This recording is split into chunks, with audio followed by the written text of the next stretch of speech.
What's that? Ready whenever you are. Thank you, and good evening. Thanks all for coming out to this instruction work group, September 6th, 2022. Tonight we have no written statements or public speakers, so get straight to the approval of minutes 3.1. I move that the minutes from the instruction work group meeting dated June 6th, 2022 be approved. Can I get a second? Second. Okay. All those in favor? Aye. Aye.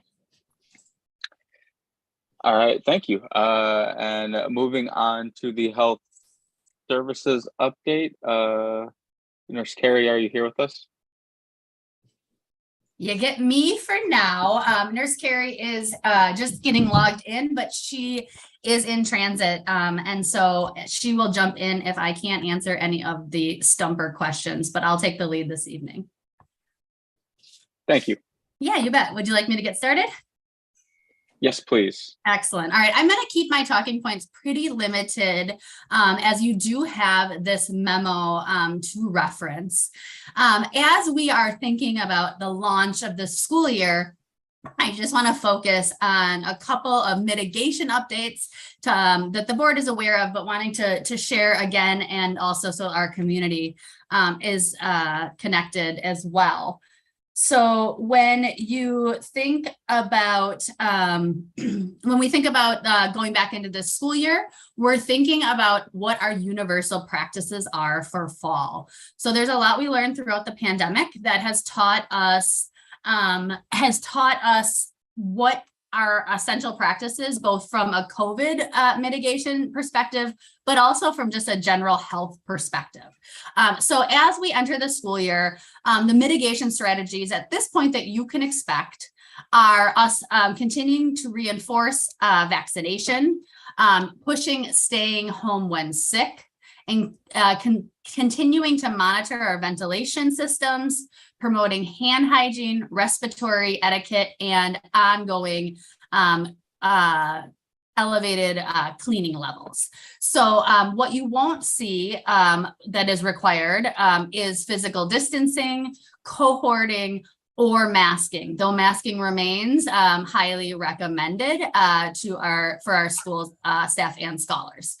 So that's just a quick update there. I also just want to reinforce the new screening app that we have. It predictive and much more supportive to our nurses on our end of things to understand what's happening and to support family next steps. But we do know that there were a couple of kinks that happened, especially today as all of our scholars were in our buildings. So if you hear about that, know that we're working through figuring out what those tech kinks were. With that, I'm going to stop there and just turn it back to Savion or Board Member Castro in terms of questions, but don't want to take too much time with my talking points. Thank you so much, Dr. Esser. Do any board members have any questions?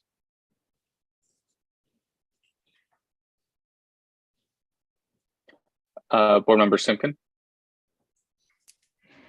Thank you. I am wondering about the plan for when somebody comes back for days 6 through 10 and eating. Can you talk about that a little bit? Yes, I will get us started, and Carrie, if you have anything I missed and you can jump in, please do. That it's an excellent question, and one that we've been asked. We have had this conversation thoroughly with our healthcare advisors and consulted the guidance, from the CDC, Department of Health, and DPI. At this point, we have to weigh all of the sort of implementation aspects or operational aspects of how we use the COVID guidance. So our approach is really to presume everybody has COVID, because I guarantee there are folks like in the schools every day that have COVID that are not masking. And we have to consider and recognize the capacity our schools have to monitor masking at lunch, and the need to be confidential and not stigmatizing our scholars. So at this point, that each scholar will be eating their lunch unmasked and will mask as soon as they can afterward. We will not at this point have special tables or other places for folks to sit, because we really have to balance the confidentiality and inclusiveness with those mitigation measures. What about requests that families might make if students are medically fragile or have family members who are?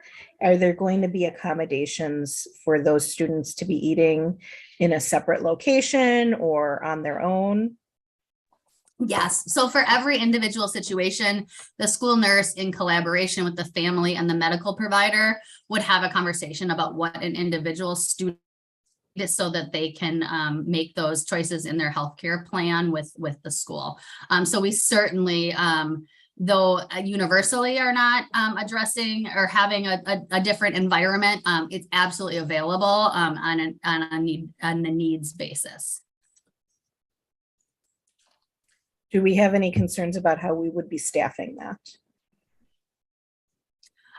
It would ultimately be within a school's regular sort of supervision system. At least from my experience as a principal, it wasn't uncommon that we had kids that needed to stay in for recess for a variety of reasons. So we would just leverage available adult staff in those buildings. I don't suspect we're talking more than a couple of students, but for what it's worth, yeah, that's an option, and it's not new. We've been doing that throughout the pandemic, having those individual accommodations and conversations to support students. Okay, so my last clarifying question, just to be certain, I heard you say that can happen and it's related to like an individual health plan, but if a family decides that that's what they want to do and it's not related to a particular health concern, is that still available? I would venture to say yes, Laura. I think we would need to work with the school to navigate through that if it's a personal preference thing. But if a family is telling us they really don't feel comfortable with their scholar in the cafeteria, we would expect that the principal would have, along with the nurse, really a problem solving and brainstorming conversation to figure out how to accommodate their individual need as well. Thank you very much. You bet. Thank you. Thank you. Board Member Vandermolen. Yes, this is more of a comment than it is anything else. I respect student privacy, I do.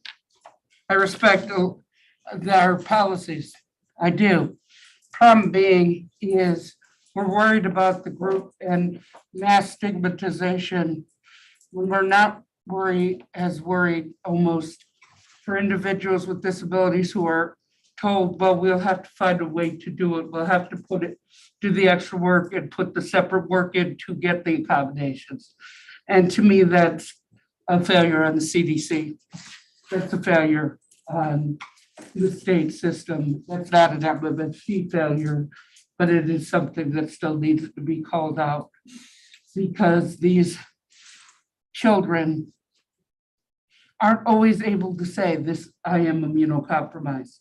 And if there is a sub that day, and they end up being put in the line to go to lunch and can't say elsewise, they could be in danger and their life could be in danger. And that I worry about. That's just my only comment, but I thank you guys. I think you're doing a good job. I do. It's the system, not you.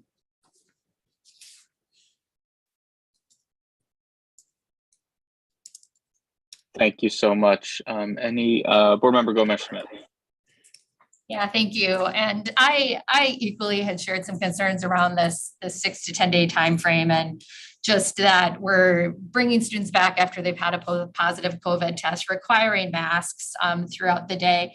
And it just seems like there might be some simple problem solving that schools could do just around the eating part. So again, I'm just going to recommend that we take a look at what school is already doing in practice, because I think some of them probably are in practice figuring this out.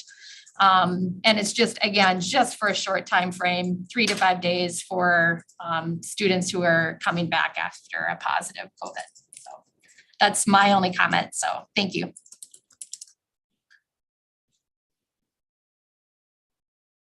Thank you, board member Gomez Schmidt. Any other questions or comments? All right, thank you. Moving on to item 5.1, climate and culture. Cindy, are you on task for this one? I am. Thank you, Board Member Castro. Good evening, everybody. I'm really looking forward to engaging in the content that we have to share with you tonight. Jesse, would you mind sharing the slides, or would you like me to? I can do it. Thank you so much. Board Member Castro, before we start, can I ask a question of process? Yep. My question is this, are these MMSD slides, are they available for the public, and can they be posted, or are these DPI slides? The slides that are on board docs are available for the public. They're on board docs. So were the other ones, that's why I asked, because I wanted to make sure, because I don't want to post them and then have to take them down. We can chat about that offline. Cool. Okay, thank you so much. So good evening, everyone. Good evening, board members and our community. Could you go to the next slide, please, Jesse? Thank you so much. So just a reminder, we always like to lead with our vision that every school will be a thriving school, and that we are preparing every one of our students to graduate college, career, and community ready. Centering our work, and what I hope you will also see tonight, is how we are working towards realizing our 3 goals that we have that are live in our strategic framework and live in the work that we do every day.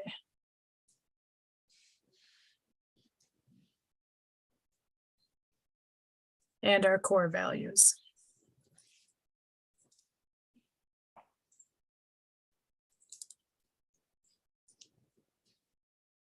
Next slide, Jesse, please. So our outcomes for tonight, we have 2 major topics that we're going to be talking about. The first is talking about how we have been preparing for our scholars. We're really excited to share a lot of the work that we've done that led up to the opening of school on September 1st, as well as some of the day 1 readiness that we supported our schools in terms of their opening. In addition, we're going to talk about co-curriculars and focusing on kind of how we're thinking about baseline data and how we're defining co-curriculars and MMSD, as well as providing an update from our Summer Arts Academy. So really excited to share that with you. We'll have 2 intentional breaks where we'll have time for discussion. We'll break after the preparing for our scholars presentation, and then we'll break again after we go through our co-curriculars and our Summer Arts Academy. Board Member Castro, if there's other times that you want us to pause as we go into the content, please just let me know and we can work on that. Next slide, Thank you. please. So what you will see in front of you is just a few pictures from our first days of school. You'll notice that we have many of our scholars that were super excited. We have our kindergarten babies in the bottom left-hand corner. We have some of our middle school students in here, as well as some more of our elementary schools. I know we saw many of our board members out on the first days welcoming our scholars, and it truly is a really exciting time when you are able to see the excitement, the smiles on the little ones, always a few tears also, and then see the excitement of our secondary students as they're coming in, usually very excited about seeing their friends that they might not have seen for a while. So it really reminds you of why we do this work and just the joy that school brings to many of our families and our students. So just a few pictures to highlight that. Thank you, board member Gomez Schmidt, for wearing your safety vest out there and supporting. Okay, so a few things that I just wanted to provide to everyone tonight before we get into the content is we have literally been preparing for September 1st since we closed school in June. The week after we closed school, we kicked it off with a leadership institute for all of our principals and some of our central office staff to spend some time working on some restoration, some reflection, and some preparing for the school year. So while it seems like we just opened schools, I don't think we have stopped to get schools open since the moment we closed them in June. So it really is a year-round process. We also did some intentional blackout dates in July to prepare for the opening of schools. Time for adults to decompress, time for them to be able to check out, spend time with their own families, and really continue to gear up for August. And then in August, we kicked it off by having a leadership institute that was 4 days, 2 days with our principals and assistant principals, and then 2 days with their SBLTs. Then we had a week long with our new educators, which also was a really exciting time for people new to the profession and to see how excited they were. And then our welcome back that all of our schools spend a week in terms of working directly with their staff and building community. So we have definitely been working hard to ensure that not only the schools are ready to open, but that our adults feel prepared to welcome their students. That happened last Thursday. Next slide, please. Here is a picture from one of our Leadership Institute days that we just felt was really important to share, where you can see everyone coming together. We had 2 days with our leaders over at Holtzman and really centering on the concept of educate to liberate. Next slide, please. So with this, I'm going to turn it over to Dr. Esser, and she's going to talk a little bit about how we've prepared for the school year through culture and climate. Thank you. Good evening again, everyone. Thank you for having me. As we are launching this school year, we are really thinking about culture and climate from the lens of a joint approach between academics and social emotional learning, and thinking about reestablishing our foundation and getting back into some routines and behaviors that existed before the pandemic and have since changed and or we've learned. So as I shared, this is the first time that we are launching our year thinking about literacy and culture and climate as a dual area of focus. Neither one lives in isolation of each other, and we know that when our scholars feel that they are successful academically, their chances of feeling like they belong, like members of a school community, are significantly higher. Next slide.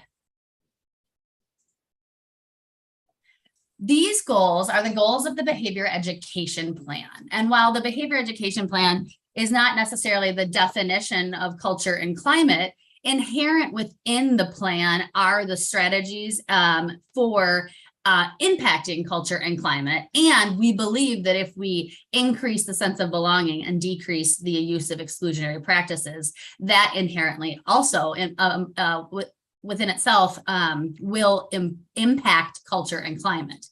As we approach this school year, however, our team with our schools is really focused on goal 2 and thinking about our implementation metrics and what we need our schools to know and be able to do in order to put foundational school-wide social emotional learning and mental health systems in place, and think about the effective use of intervention in our schools. So this, for our department, as we think about culture and climate, is a heavy focus this school year.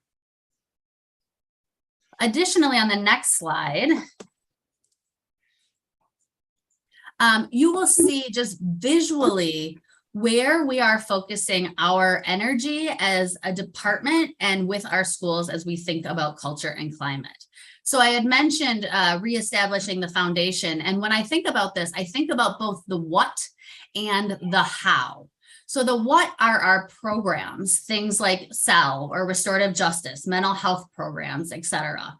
And the how are really those systems and structures that we have in place in order to support and promote and ensure the what happens. So it's the idea of programs and initiatives living beyond people and really living as a fabric of the infrastructure of a school. So the work around role alignment, for example, what do all student services staff need to know and be able to do? What are those then core competencies, and how do we be sure that they're able to both do work aligned to their job with the training and resources identified within our core competencies? Data, teaming, voice, all of those other aspects are also critical hows as we think about our approach to this school year. I will be honest in saying this is not glamorous by any means in many respects. It's really about doing some of that very, very tough internal work that's absolutely essential to be able to implement programs such as behavioral health in schools or a school-based health center. Next slide. In addition to thinking about our systems, our strategic focus and our priorities, we also have been training our staff and will continue to engage in trainings throughout the year. The thing I want to highlight here that is probably the most heartwarming and exciting is really the energy and appreciation that our student services staff had being able to participate in a summer conference. The summer conference for our psychologists, social workers, counselors, nurses, BEAs, and actually expansive to some other roles as well, was an opportunity for staff to come together in community, but also an opportunity for them to identify areas of growth or refresh that they need for training. So it was highly choice-based, but also really was aligned to what we believe as a core competency. For example, every student services staff member should know how to do a violence risk assessment and a suicide risk assessment, and we need to have the mechanisms to provide that training for them. And so we think about this opportunity and what we learned from it and how we can leverage that as we think about future training opportunities. We also trained all of our new staff to MMSD and have done some very intentional launching with our student services staff across the building, focusing their attention on 4 key areas: mental health, transformational justice, restorative justice, transformational SEL, restorative justice, and how to access supports or referral pathways. All right, and then the last, I believe this is my last slide or almost last. This is just a visual to show you all and to help articulate how we support schools. So we both support schools from a central office perspective, where we're developing and providing professional development, adopting curriculum, developing data intervention systems, but we also provide support to schools. So direct professional development. We have coaches in the areas of culture and climate, student services, and mental health. And this is where we also put in place our specialized supports like LGBTQIA consultation or critical response in the event of an incident or a loss in a school. So we both provide for schools and directly to schools. Also, just to note, given we do have a few positions that remain vacant in student services, and we are filling those with our own internal student services staff covering those vacancies in the meantime, and we continue to recruit for those. We are in relatively good shape, but if you do hear that there are places that don't have a student service person, we are aware of that and working to support both finding one and supporting them in the short term as well. And last, I think this is our last. So we talked about the what and the how, and I just wanted the group to have a good grounding of where our priorities are, especially as we launch the school year.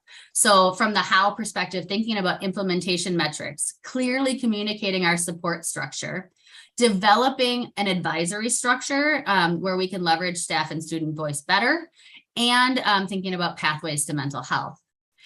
In the what, we have a lot of exciting what's happening. The one thing I do want to really focus on is the idea of our school-based therapists that will be coming to our comprehensive high schools.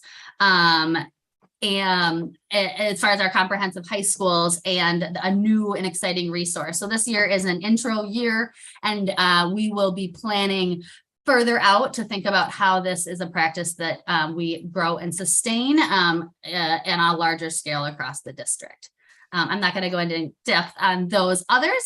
At this point, we're going to transition to talking a little bit about cell phones. And before I turn it over to TJ, I just want to reinforce that the role of the BEP around cell phones is something that we are in constant communication with this team and working to think about how our educational approach around cell phones aligns with our disciplinary approach. So I just want to name that before TJ begins speaking, because I know that that is something that you see me as well as addressing those aspects of behavior education. So I'll turn it to TJ, but I'm here for questions or to further expand on that if I need to. Yeah, so Leah, thank you so much. If we want to go to the next slide. Now I'm going to have to pay Leah because I didn't even tell her to tee me up like that. So thank you for that.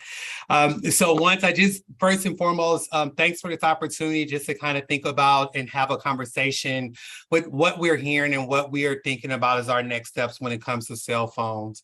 So first and foremost, as Leah stated, there are a couple of things that we're looking at when we're deciding what is the guidance that we as a district are supplying or providing to our students when it's centered around cell phones.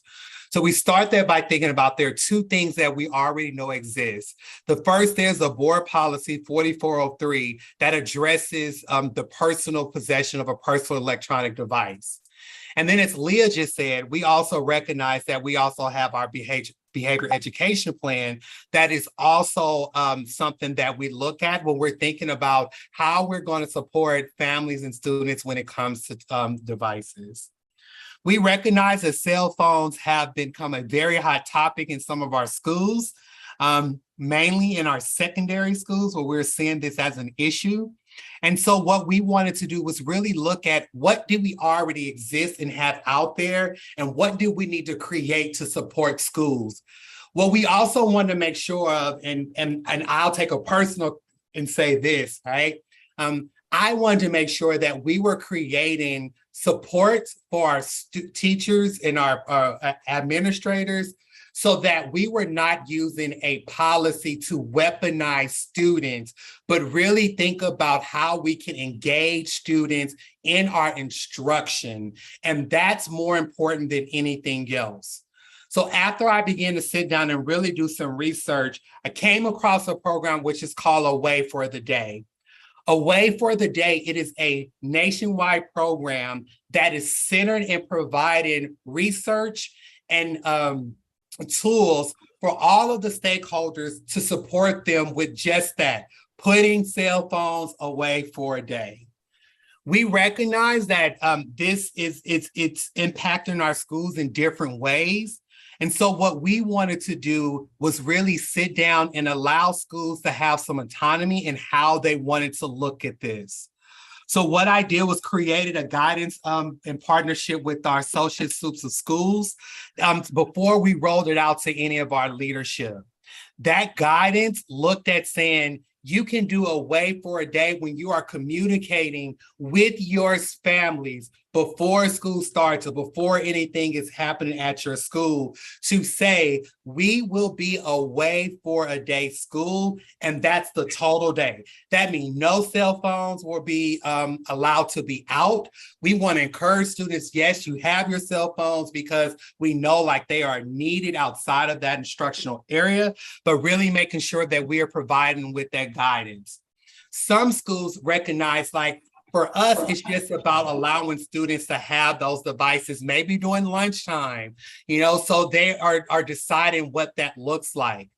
The beauty about Away for the Day is that they provide staff with a lot of research, as I stated, posters for support, and already turnkey communications that they can use with their staff, with their families, and with their students. We met with a couple of our leaders already at the middle school where we really just talked about this, and they are working to create these guidance for each of their schools.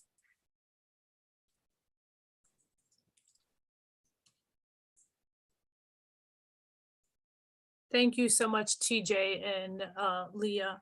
We are going to continue with kind of how we're preparing our schools for the opening, and I'm going to turn it over to Miss Chelsea Tubbs, who's our Deputy Associate Superintendent of Elementary, to talk through this, and then we'll pause after this for questions and discussion. Good evening. My name is Chelsea Tubbs.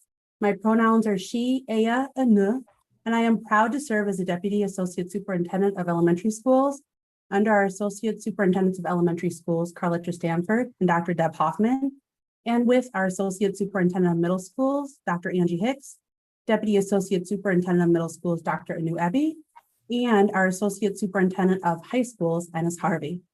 I look forward to co-presenting on the 2022-2023 Back to School Day One Ready Checklist with an amazing team comprised of our Associate Superintendents of Schools, Central Office Department leaders, and some of our principals.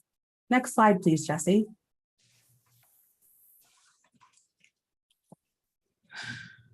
The vision and goal of the Day One Ready Checklist is to ensure all MMSD schools, students, families, staff, and facilities are equipped, supported, and ready for a strong start to the school year, starting on the first day. Next slide, please, Jesse. As a continuation of MMSD practice, preparation for the school year, we took a systems-wide approach to guarantee our district was ready for the return of school. Here, you will see what the actual checklist looks like as our principals completed the tasks and our central office leaders monitored what was needed to start school. I want to give a special shout out to Sam Tai from our talented research and innovation department as he supported the actualization of this tool. This is one of the tools that supported our schools in being ready for day one.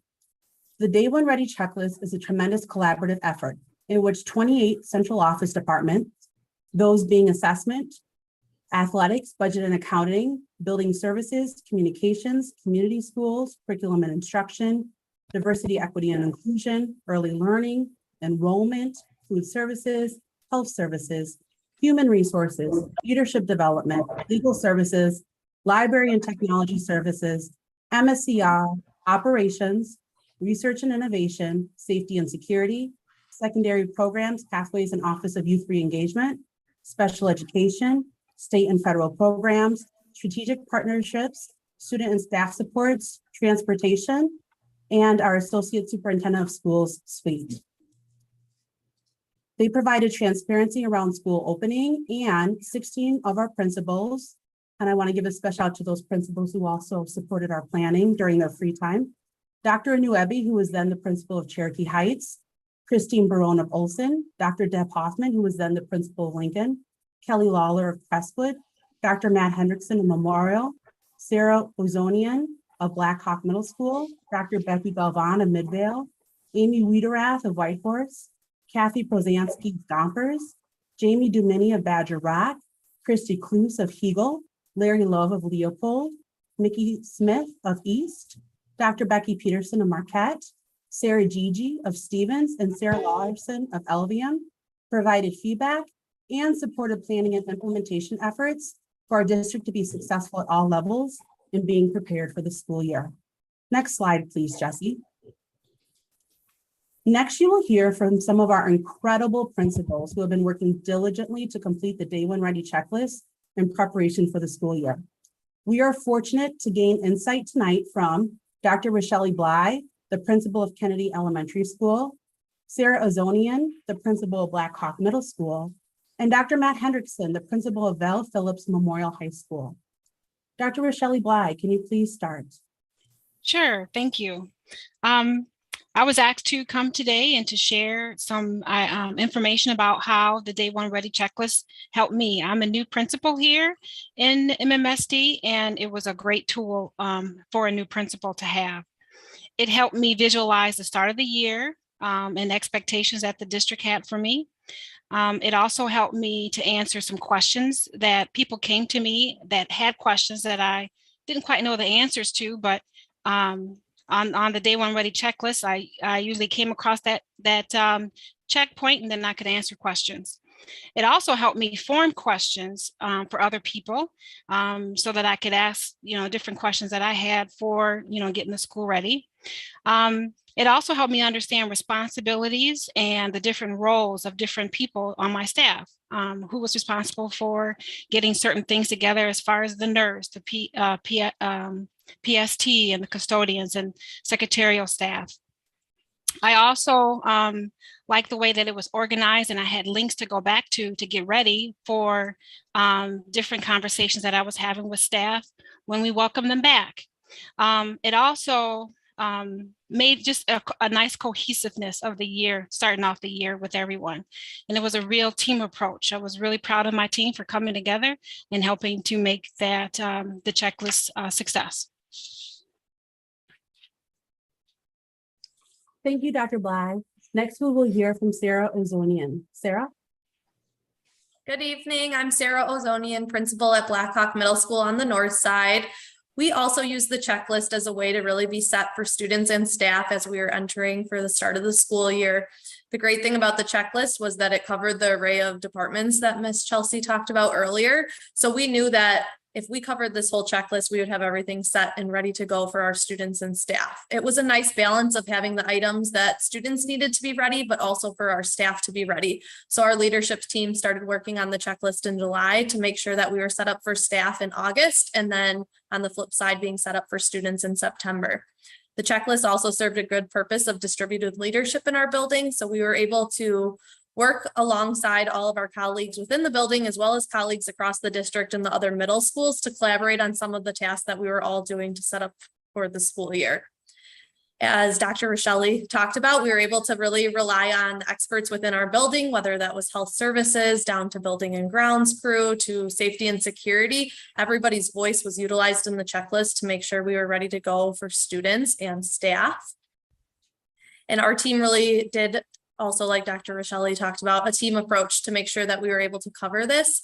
I think the nice part as a principal is we would all have a checklist going for the school year. So being on the team early on in June and last school year, we were able to give feedback of what we as principals are thinking about as we're setting up for the school year, to make sure that they were already noted on these checklists so that we weren't doing the same work twice. It was all in one place that we could go to. We could be sharing our links, sharing our progress. We also could reach out for support if we needed any. So all of the departments in central office were actively looking at the checklist, supporting us in our completion and progress. And there was filters and ways for us to communicate back to them if we were hitting any bumps along the way or needed additional support and conversation as we were getting ready for the school year. Thank you, Sarah. And next we will hear from Dr. Hendrickson. Good evening, everyone. Matt Hendrickson, Val Phillips Memorial High School. I appreciate the opportunity to share a little bit of my perspective regarding the first day readiness checklist. I won't reiterate everything my colleagues have said, but I want to highlight two things for me that are very important. And that is the idea of having all the up-to-date resources and district expectations kind of at one spot, as well as then having those contact supports available. Those stand out very much to me as from whether I'm a new principal, old principal, those things are very important. As we start out with a school of over 2,000 students, I do rely on multiple staff throughout the start of the year, just as my colleagues have. And that distributive leadership model really was supported with that one-stop shop. everyone could access it and everyone was there and could see exactly what was happening in real time. I would say from a high school perspective, given the amount of construction, we certainly had to rethink some of our systems and structures, and having moved through this list help us streamline that process, as well as, kind of lift some of the more critical elements as we thought through the summer and some of the work that was happening in the buildings. Again, with the list, we're continually learning. I've been a part of this for a while now, and certainly through COVID, and then again now as we work through construction, the document's relatively fluid, and being able to co-collaborate with the district and district office, I think is ensuring that we've got a very good working product that we can continue to refine and to make sure it's serving both the administrators, like myself in the building, as well as district office.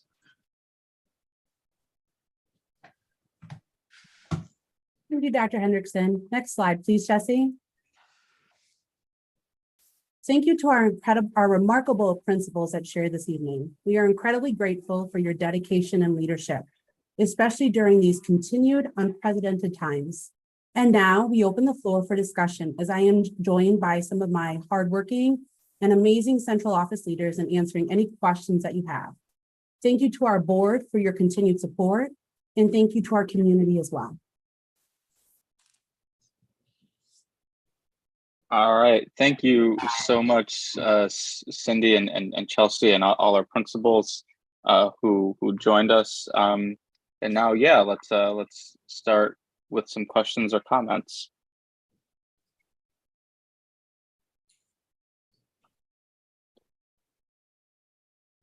Yuana, I see your hand. Please go ahead. Thank you. So I just wanted to touch base on the cell phone policy area.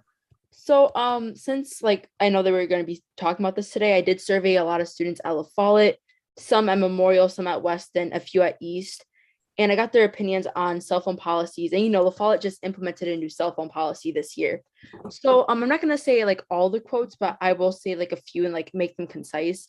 One person said that I think that they shouldn't keep this policy. So speaking about La Follette, one, because of how I get how they are trying to help us, but we need to become responsible. It really depends on each person if they want to learn and do good. People should know when it's okay to use the phones. There is a time when a student used their phones to look up something that they don't have access to on their Chromebook. I'm gonna read one more quote, even though I have a lot. Someone else said, I think it's definitely pointless. I think that one's phone is in the way of getting a person's learning. That's a bad habit they have amongst themselves. If a person wants to succeed in a class, then they'll put the effort in and do so. Others just won't. They've said that they are trying to set standards, but I don't see how this could lead to schools being a better environment. So I'll follow the cell phone policy that we have is that you can't have your phone out at all.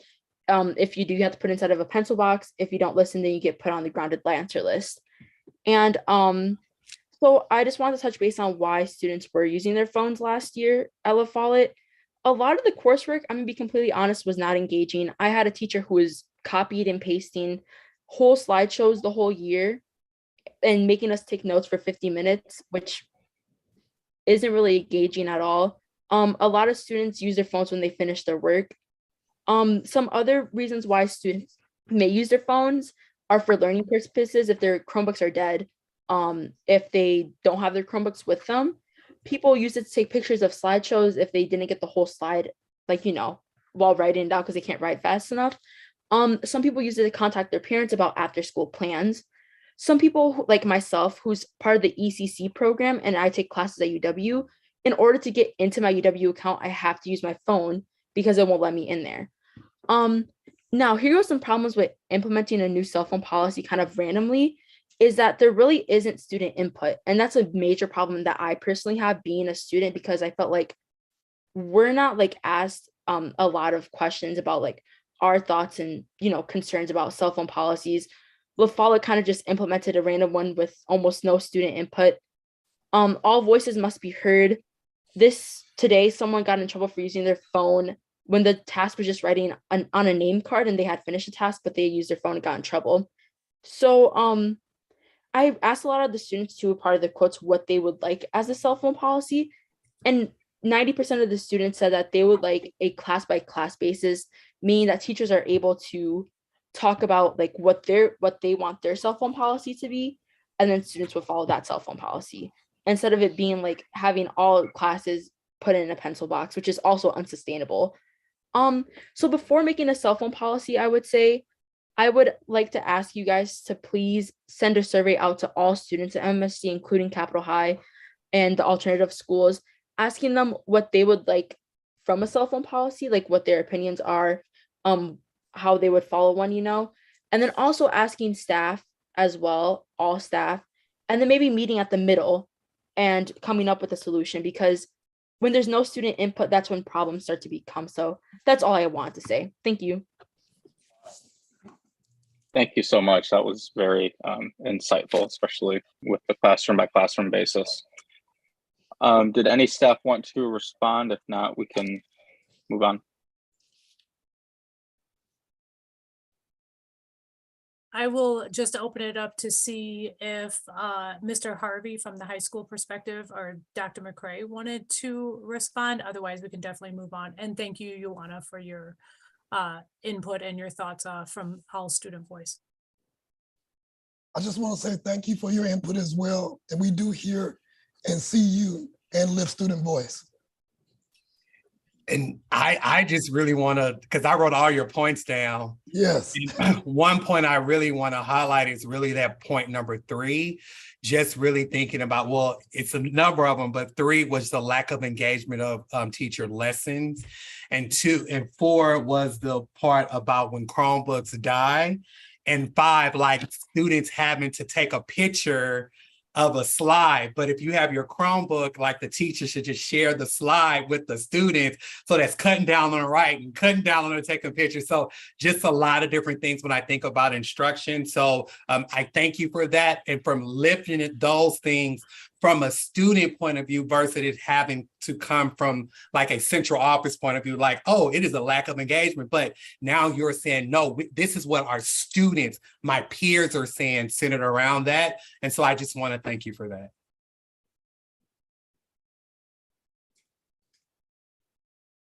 Thank you. Board Member Nichols. Yes, my questions are more connected to the culture and climate. So I don't know if we wanted to stay on cell phone or not. I don't know if other board members wanted to weigh in on that. I can come back. So everything that was presented up to this discussion point is okay. Okay, cool. I'll go now then. Well, first of all, I just want to thank Dr. Esser for the update, specifically on culture and climate, and really happy to hear about the important and great work that was done over the summer to bring the staff together and to kind of reground on the work. So there are a couple things that I'm wondering if you could speak more about. One of the slides did show school improvement plan kind of in a blue bar at the bottom. And I am curious if you could just speak to how is culture and climate referenced in the school improvement plan for this year?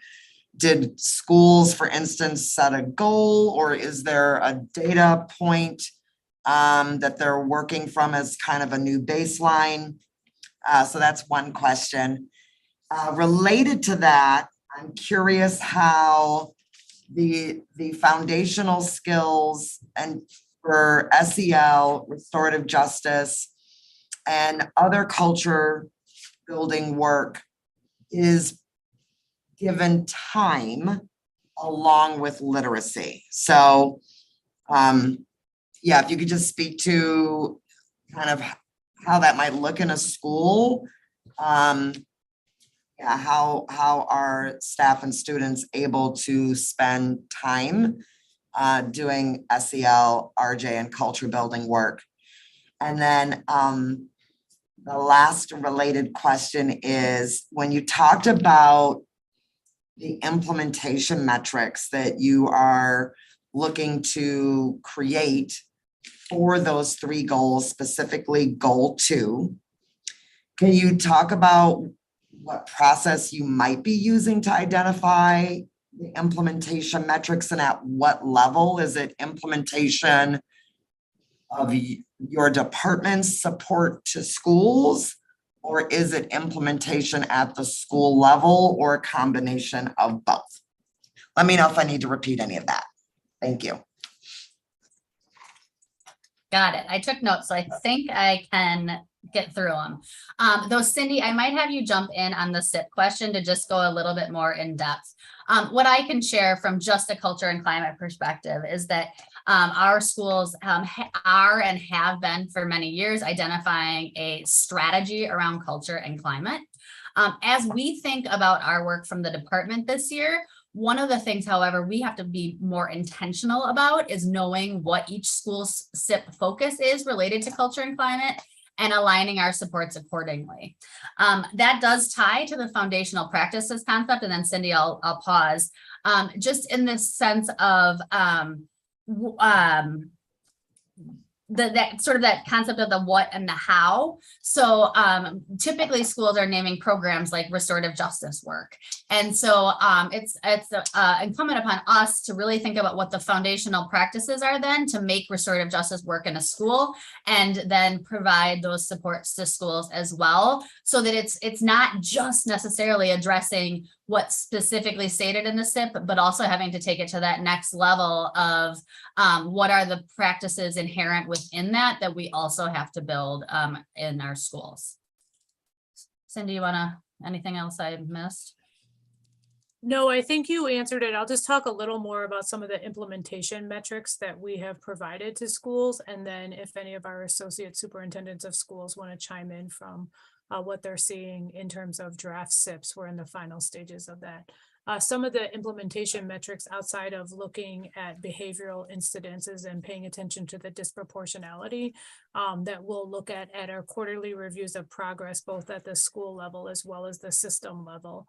We're looking at attendance data because we know attendance has direct ties to engagement. We also are looking at co-curriculars that we'll be talking about later tonight as an implementation metric. And we're looking at the pre and post of the climate survey as well. And lastly, we were very intentional about calling out climate and culture in the SIP. As we go through and give feedback on the strategies, as well as those action steps, what are those things that really bring our students into the space in terms of climate and culture? And building both the climate and culture and the instructional climate and culture together is real critical and key as we move forward for this upcoming school year. Thank you. I think there was a couple other pieces, Nichelle, I might not have gotten. So let me just see if I can get them really quickly. Go ahead. Sorry, I didn't see your finger. Go ahead. Okay, before you move on, just really quickly. So I just want to make sure I'm following. Some of the things that I heard Cindy, you mentioning as the metrics for implementation, like around behavior incidents, attendance. To me, I'm not sure that I would think of that as the implementation metrics for knowing that you are providing highly responsive quality support to schools around their strategies for the foundational practices. And so I think that's where my head was going, that the Department of Student and Staff Supports with this focus on goal 2, really focusing on effective use of intervention and integration, might be thinking about what are your look-fors when you're going out and visiting a school around how our support is helping them implement those practices. And so I was thinking it would be more around maybe how the content that you all provided, the coaching you provide, like some of the look-fors that you might see in a school. And I get the behavior incident, the attendance is related to that, but it doesn't include some of the adult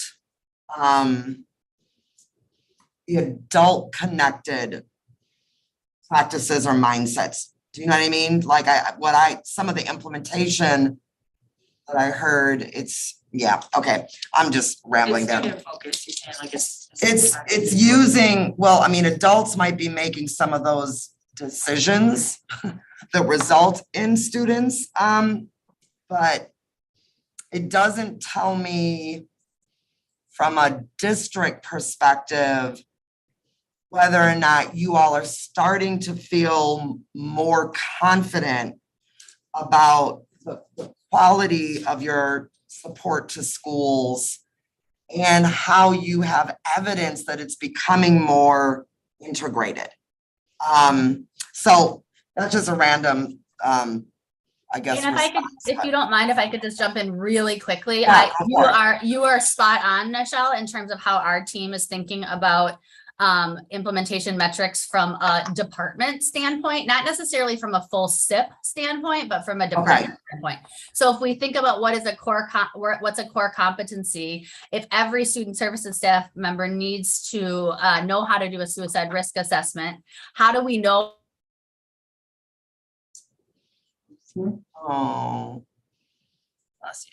Looking for our CEL curriculum and having evidence of where the CEL curriculum is taught, when it is taught, how it is taught, those sort of items, and looking at really a few key factors that place mostly related to that how concept. So it's kind of that mixed methods approach where we're looking at both the implementation and the actual like data that our schools are sharing with us or that we're collecting through walkthroughs, and what are those outcome metrics and how can we look at those on an ongoing basis. Thank you. Did anyone talk about the time question?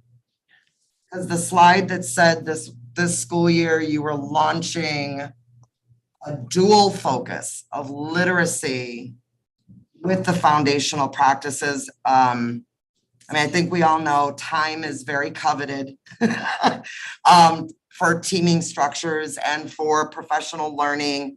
And so can you speak at all to how schools are holding space for both the literacy and the foundational practices of SEL, RJ, and just other culture building work?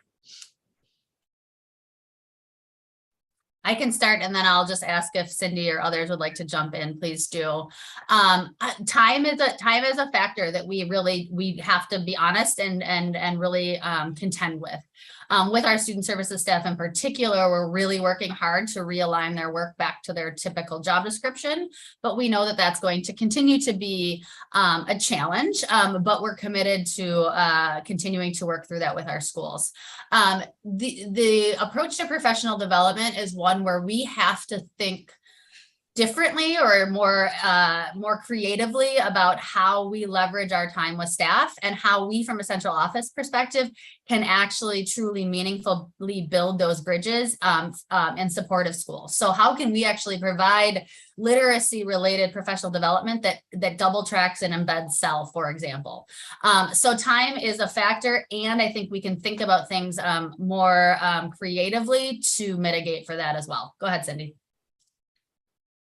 Yeah, I would just add, thank you for the question, Board Member Nichols. I would just add at K-5 specifically, Leah's team that focuses on social emotional learning has been working directly with our literacy team.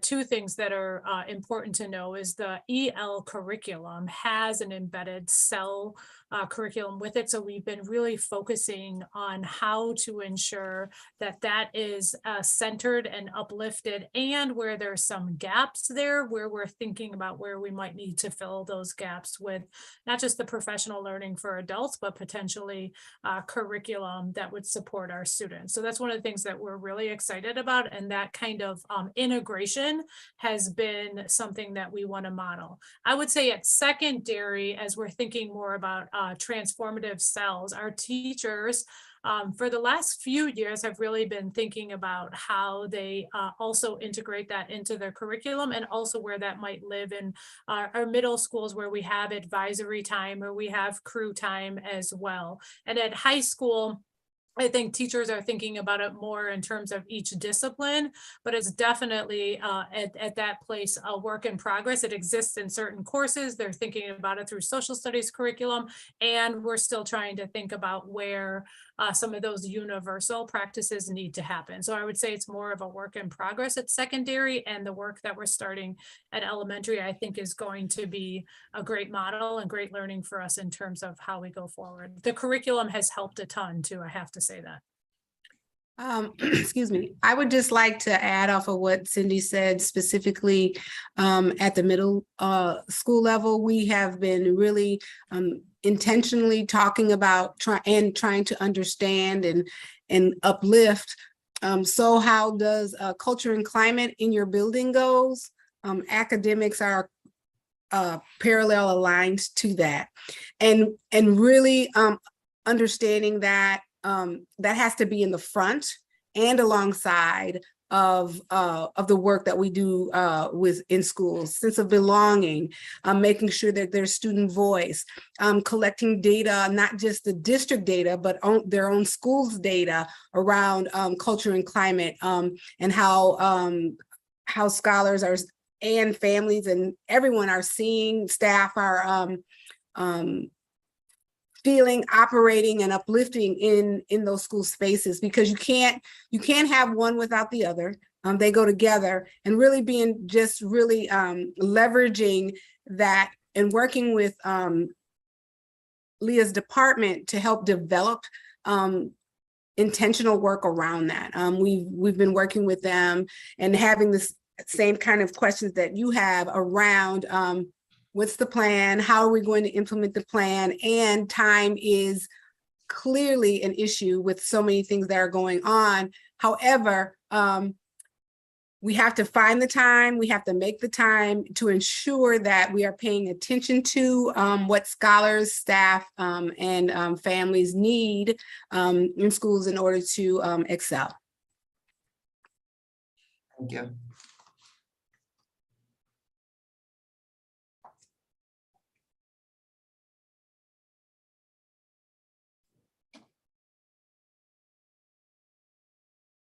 Thank you. Board Member Gomez Schmidt.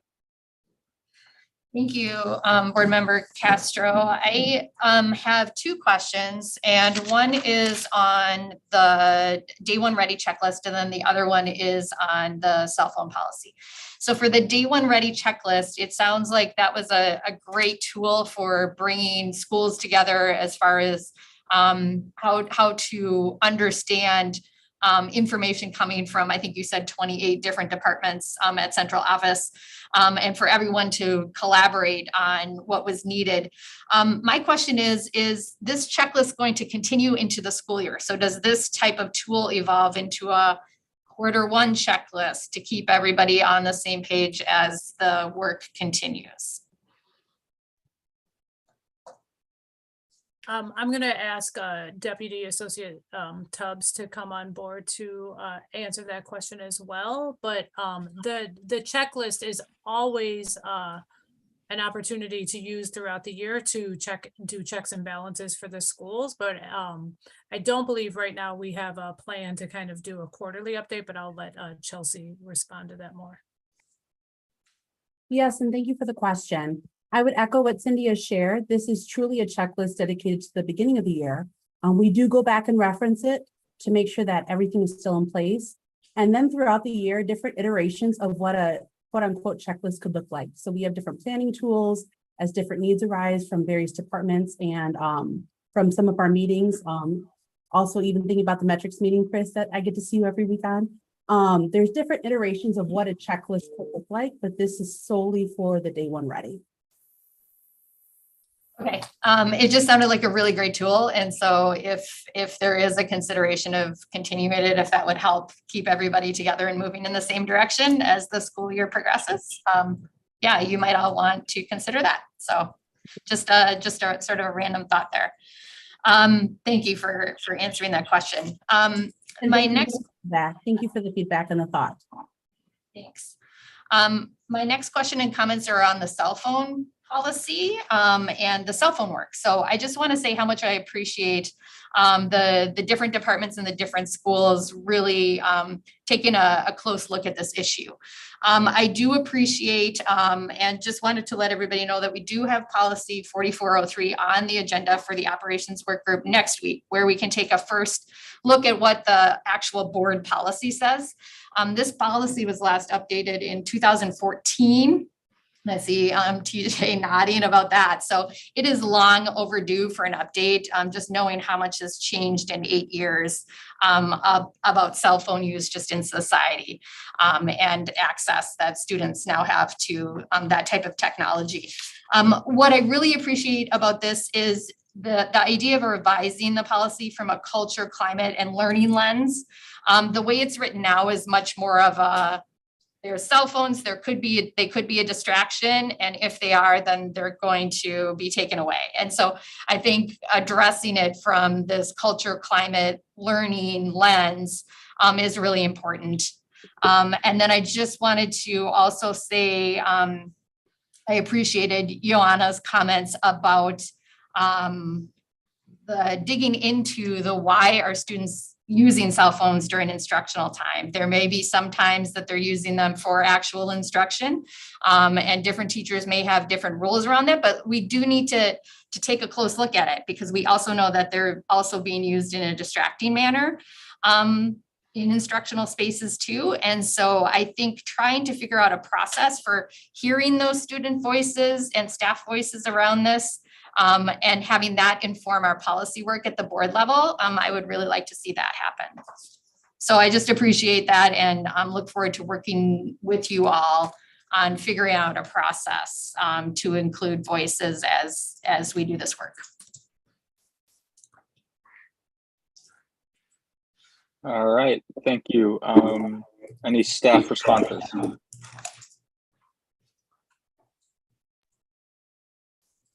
I don't think so. I think we just appreciate it, but I'll open it up to see if TJ.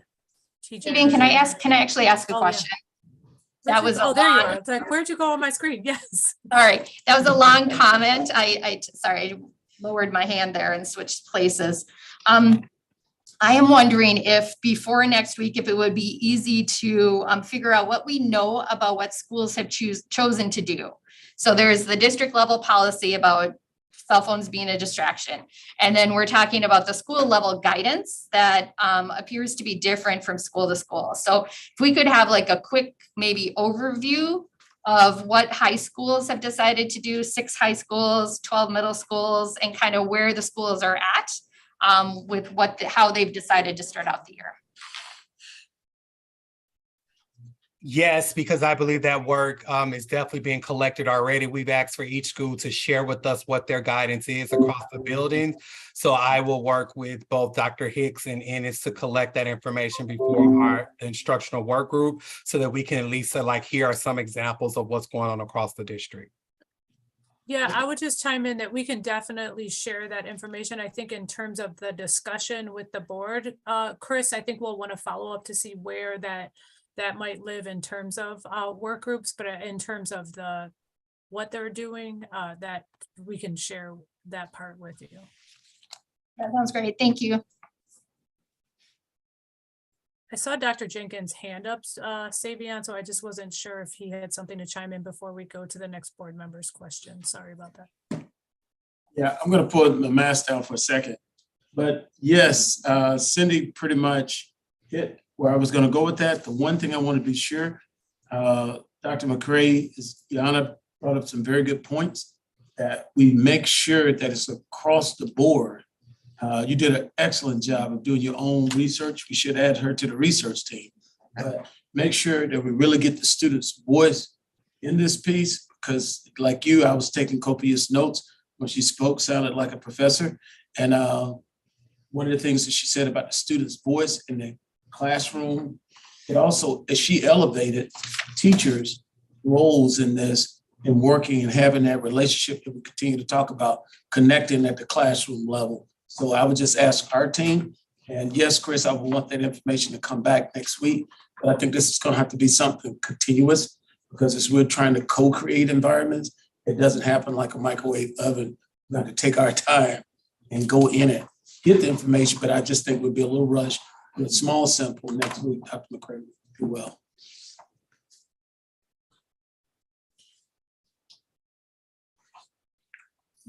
Thank you so much, Dr. Jenkins. And moving on to Board Member Simkin, followed by Board Member Vandermolen, followed by Board Member Pearson.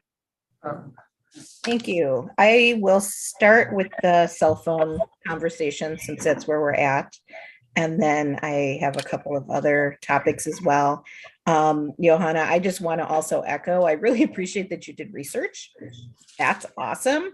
That you're lifting up the student role and the student voice in cell phones. That is so important.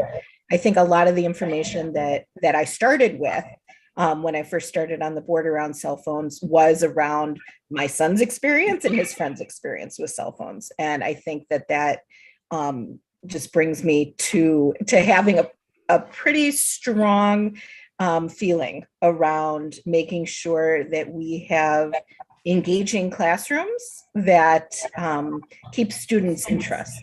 And so I appreciate you really lifting that up. So Dr. McCray, my questions are now gonna come to you. In addition to the data that Board Member Gomez Schmidt has asked for, I'm also wondering if you can collect the following. I'm wondering if schools are anticipating any barriers to implementing either of the two options for cell phone use. And I'm also wondering if there are resources that are needed for implementing them. And I know that's kind of a strange question because it seems like there shouldn't be, but I'm wondering if there are that we might not be thinking of. So like unintended consequences, that kind of stuff. And then my last question, I guess, for you is what's the timeline expectation for implementation across schools for the cell phone plans?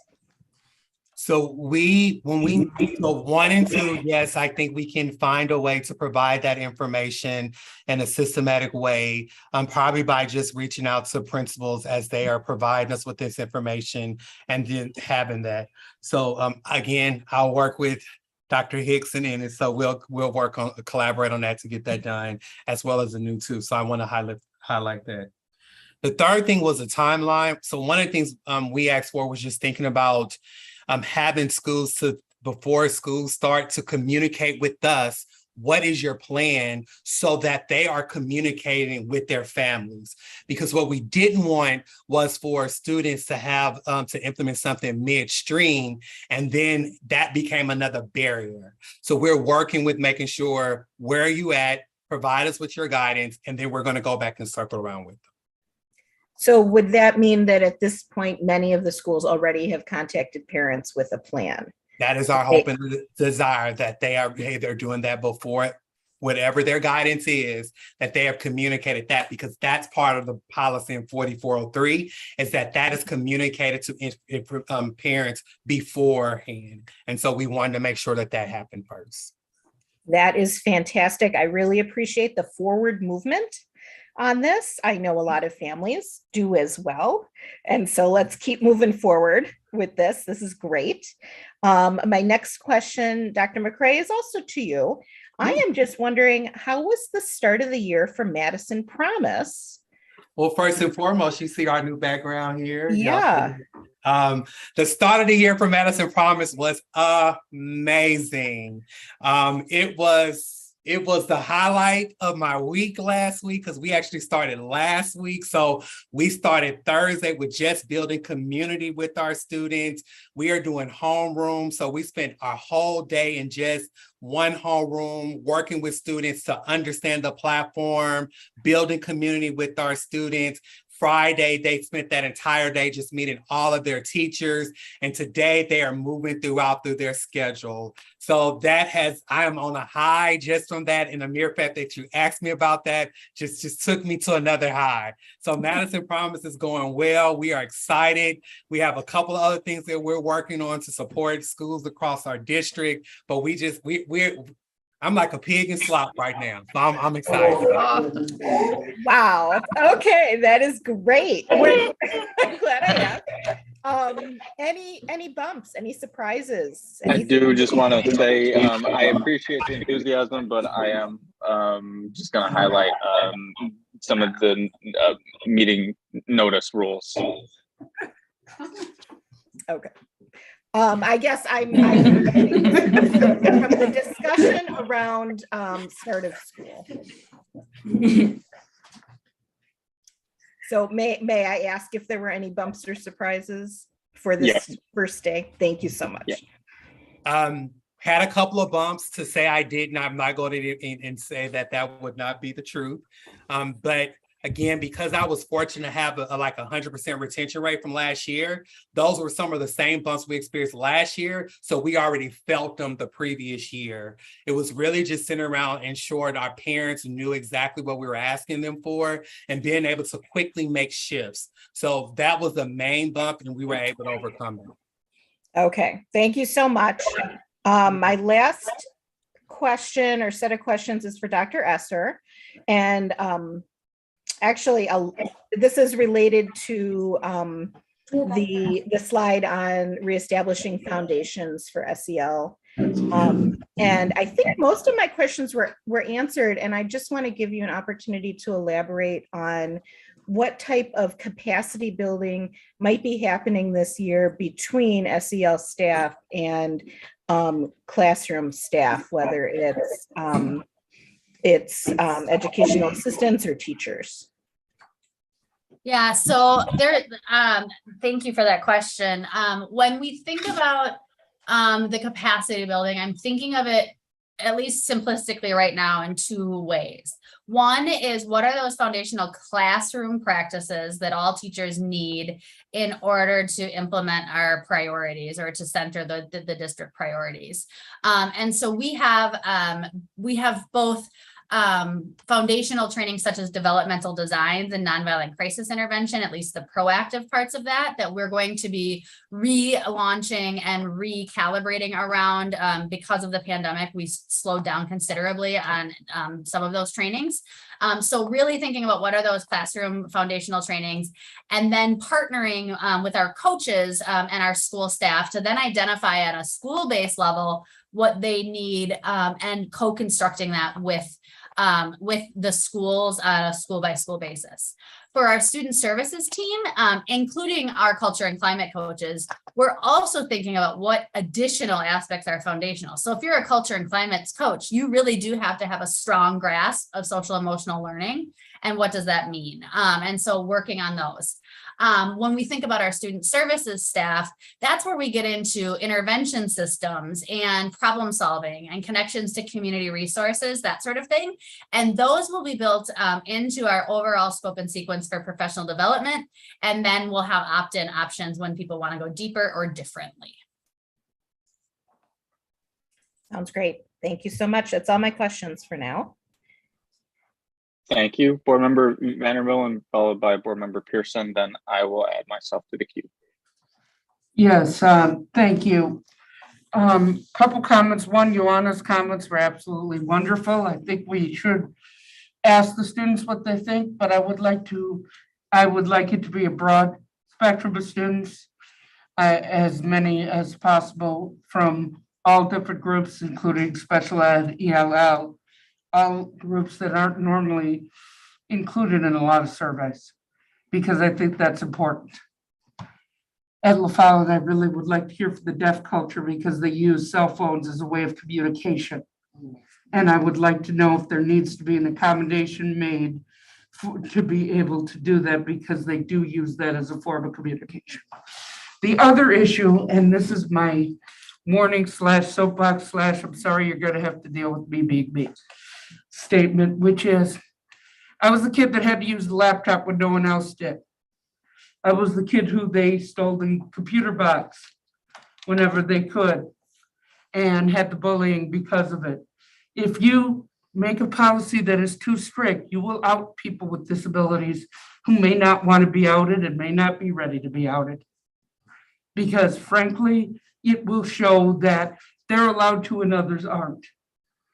You can do it serendipitous, you can do it secretively at times, or if you need to. But I need those exceptions built in, because I know what it's like when there aren't those exceptions. And it can turn into an absolute nightmare of why do you get special treatment? And I don't think anyone, middle school is hard enough as is. I don't think anyone needs to go through that. And that's all I have. Can I just say something really quick, Nikki? First, thank you for highlighting that, and I want to acknowledge that. I also, Laura asked about a hiccup, and I'll use myself as an example. Last year, we were really struggling with Wi-Fi across some of our buildings. And so we decided to disable the Wi-Fi. And the learning lesson for me was I went in and was like, okay, I'm hearing everybody ask me to do this. And immediately was like, let me support this because they're saying this is what it was. But there was a huge unintended consequence was we didn't think about how our students who were diabetics needed their cell phones and needed the Wi-Fi to stay connected. So just know, like, one of the things as we're making these, I am already like being for thinking of that. And I meet with Carrie, like I call her and say, here's what I need to do. Who in your department is this going to impact? So just know, like, I got you with that piece of it, and I'll make sure to continue to think about that because that was a lesson I learned from last year. I truly appreciate it. Thank you so much, teacher.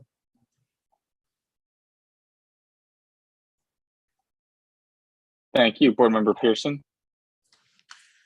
Yeah, I was definitely gonna make a mention just about elevating student voices, but I think Joanna did a very amazing job in doing that. So no need to rehash that. I did have a question about the time as well, just about, because I know that we have, like EL now, we have different curriculums that we are implementing at the same time, including like letters and things like that. And so with the new professional development, I'm just worried about like how much our staff and teachers are being expected to do all at once. And how we are kind of like ensuring that there is time for them to do that work. And I think most of you guys have answered that for the most part with Board Member Michelle's comments and questions. So I just wanted to mention that just as another one up because it is a concern, especially because of class sizes and things like that. We just want to make sure that, our teachers and staff get the best that they can and have the time to actually implement and learn at the same time. So yes, as they're teaching students. So I just wanted to one up what she said. Board Member Pearson, would you mind if I just add a little to that? I think it's important based on what you just mentioned. So we, if you remember, we prioritized two things this year, which I think you just mentioned is literacy and then really the social emotional learning and mental health. And then we intentionally build out our own scope and sequence for the year in terms of what that would look like at a school in terms of both the professional development days as well as the professional collaboration time, or what we call PCT, or early release at the elementary.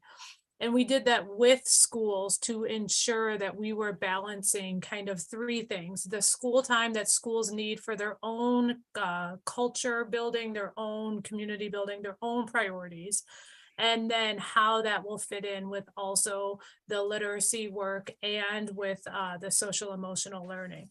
And so we were able to really think about that and show schools how it fits in terms of the balance of that, so that we knew going into this school year that the things that we were centering as a district were able to happen through the time of resource and the balance that we keep hearing from schools in terms of wanting to make sure they also have their own time to do their work. So that was how we built it out, and we were able to figure it out. Now, that means we're not able to do everything we want to do this year in terms of that learning. And I think that's why Leah mentioned that they also were prioritizing some of the things that were going to actually touch school staff and the school specifically versus kind of some of the stuff they're doing centrally behind the scenes. But I just wanted to name that is definitely how we tried to think about this year in terms of the large professional learning plan. Okay, thank you for that. And I would just say it'd be good to just, and it's not necessarily something that you have to get us, because I think that you guys mentioned that you have in place something to analyze and kind of make sure that, you know, what you guys are implementing to help staff and teachers with that process at the school level, that we're making sure that it is actually effective. Is also something that I think is important to have part of that, but I think you guys answered that as well. Yeah, and so that's all my questions I have right now. Thank you, Cindy. Thank you so much. So my main question is, has the district done any research or surveyed students and teachers on effective classroom community building exercises that gets at the engagement phenomenon that Joanna was talking about? I think it really is important that we have a policy that reflects the technology and environment of the current day. But I think like ultimately this is a classroom community building and like relationship challenge to address. So I'm wondering what our work on that has been. I can take this if it's okay with everyone. From just a training perspective, developmental designs is really our training system and program that grounds our teachers in community building, but also how to do community focused academics, and really looking to increase connections and belonging, but also just overall engagement and engaging structures. So we have many staff trained in that. But as I had mentioned earlier, with the pandemic, that slowed down considerably, and we need to reintegrate and re-up that. In the meantime, we are supporting schools to provide that as a school by school basis, not necessarily the full training, but really thinking about those practices in the classroom and customizing training to go along with it. So that from our department's perspective, that is a huge priority, because we know we can get things 80% of the time at that universal level.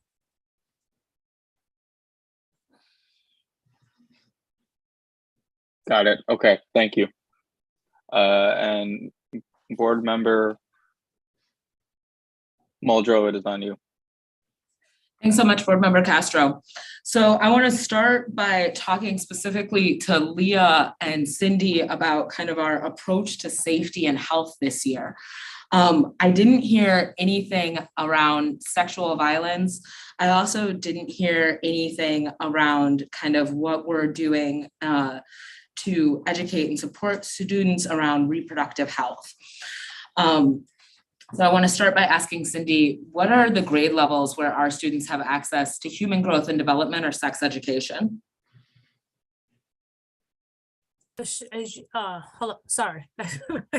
I'm so sorry. Board member Muldrow, I was trying to get it out. I stumble all the time on this. I apologize. So human growth and development is at 4th grade, at 5th grade. I believe we also have it at 7th grade, and then it's integrated into our 10th grade health curriculum as well. I'm going to ask Leah and Kaylee to just affirm what I just mentioned in terms of that curriculum. We have, oh, sorry, I was going to say the other thing. We have a full kind of 36-week health curriculum at the elementary level, but the times where that specific topic is taught and a requirement are at those grade levels. So in 12 years of education, we take a portion of your 4th grade year, 5th grade year, 7th grade year, and 10th grade year to talk to you about human growth and development, consent, puberty, those sorts of things. And I guess I'm wondering if we think that that approach is still working, is still the most relevant way to inform our students. Because something I saw as a great concern last year from young people was sexual violence and consent. And I'm wondering if we're having enough of those conversations with our students, or if our students are getting the level of quality information they need in that area in order to make safe decisions. Yeah, I think that is a very good question. And I personally am not sure how often it is discussed or talked about outside of kind of those moments in time that I just mentioned. And I think it's worth a continued conversation in terms of both here, but also with our school staff and our teaching staff to further that conversation. I'll open it up to see if any of our associate superintendents or Leah, I saw her just come off mute, if they want to chime into that as well. I would just want to reinforce also at the elementary level that we do teach the child protection unit. And that is also a foray into our consent base and understanding your rights in your body and your safety as it relates to our younger learners as well. Thank you so much for highlighting the child protection unit. I'm just gonna go out there and say, whether other folks think about this or not, I think about this a lot. And I think adding 2 grades, being 6th grade and 8th grade, meaning students would have sexual health education, reproductive education, human growth and development education in every grade at the middle school age, could go a long way to resolving issues we see manifest in high school and throughout middle school. So I wanna state that clearly. The other thing I wanna say to Leah specifically is we talked about this a few weeks ago. We had a pilot at West High School that distributed free contraceptive to students. This board never got information on that pilot and how successful it was. However, in the wake of kind of Roe v. Wade being overturned, our students' ability to protect themselves from unwanted pregnancy, our students' ability to navigate sexual health and consent is that much more important. The stakes are incredibly high right now. So what are we doing in terms of safety, looking at this current moment to really promote reproductive safety for our students? And how did that pilot turn out? What do we want to do in terms of expanding it? Are we making contraceptive available to students at all of our 6 high schools? These are great questions, Ali. I'm not sure that I'm going to be able to go into the depth that you might need or appreciate. But what I can say is that from a student services perspective, we are looking at our scholars in terms of the whole child. So particularly at high school, we are moving beyond just a mental health approach, really to a comprehensive school-based approach and how we look at mental and physical health. So having health centers in our high schools where scholars can access that care immediately, and that we can do proactive planning and work with those healthcare providers to support schools. So that's just one aspect of the work. It certainly does not encompass everything that is necessary and that we are doing. I also just want to reinforce that when we think about our approach, and this is a reactive, I want to just be really clear, that reactively, our student services staff are in a similar way to if any other major life event were to happen to a scholar, to assess the behavior or to assess their needs and determine what school-based interventions we can put in place. Leo, we lost you for a second. I'm sorry, Dr. Esser. We lost you for a second. Resources as well. And the condom pilot, Ali, I think part of why I went into the school-based health center is that will be really housed there. But my understanding from Carrie is that extended far beyond a pilot and they are now available in any of our health offices. But if I'm incorrect on that, I'll get you a correction.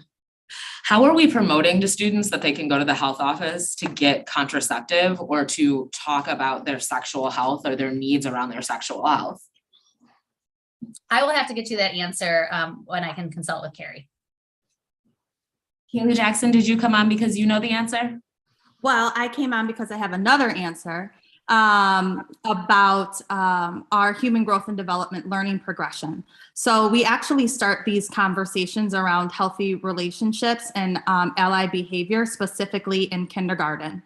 And it goes all throughout our 12th grade curriculum, getting more specific in our middle schools, talking additionally about personal safety, healthy relationships, unhealthy relationships, talking about consent and all of that.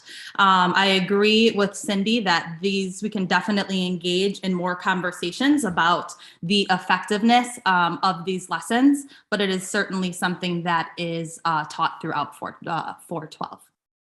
Johanna, can I ask you, as a student attending our schools, is your experience that we have consent-based human growth and development that's, inclusive and informative and medically accurate? Have we provided you with that every year of school? I would say no, because health class was required in 10th grade, but 11th and 12th grade, nothing really. I think in 7th grade we talked a little bit about it, but it's kind of like spaced out. So not every single year now. Okay. And then my other question for you, Johanna, is did you know that we distribute contraceptive at school and that you can access contraceptive at school for free? No, I wasn't aware of that. I was only aware about the pads and tampons. Okay, thank you. The other thing I want to say specifically to that is that I think were we to invest to a greater extent in these conversations with our students, we could see a reduction of harm to the young people we work with. And I think that is something to strive for and to really be talking about proactively. And so I'm excited to engage with our administration and our schools and our students about how we can do that and how we can do that better. The other thing I want to talk about is the cell phone policy. I have to say I'm a little disheartened by some of the approach because it feels incredibly authoritarian towards our students. I also want to say that after working with students during the pandemic, there's something about it that feels hurtful in kind of a bizarre way, which is I had students who, my students who could sit at home with a snack and like take class on their parents' laptop. That was one experience. My students who were using their cell phone in the parking lot of a Taco Bell because their mom didn't have the internet, that was a different experience. And so to tell that same kid, hey, I trusted you enough to take this class online at the age of 14, and now you're back in school, and I don't respect you enough to think that you can navigate your phone. It feels hard to me. It also feels like we didn't learn from the pandemic the kind of initiative our kids can take with technology and the way our students can use technology to benefit their learning, to buy in to their learning. And I'm disappointed by that. The other thing I want to say is I think that we're missing a really important piece of the conversation about cell phones, which is parental involvement. So rather than saying a principal takes a phone from a kid, when do we call the parent who put the phone in the kid's hand in the first place and say, hey, we need you to be involved.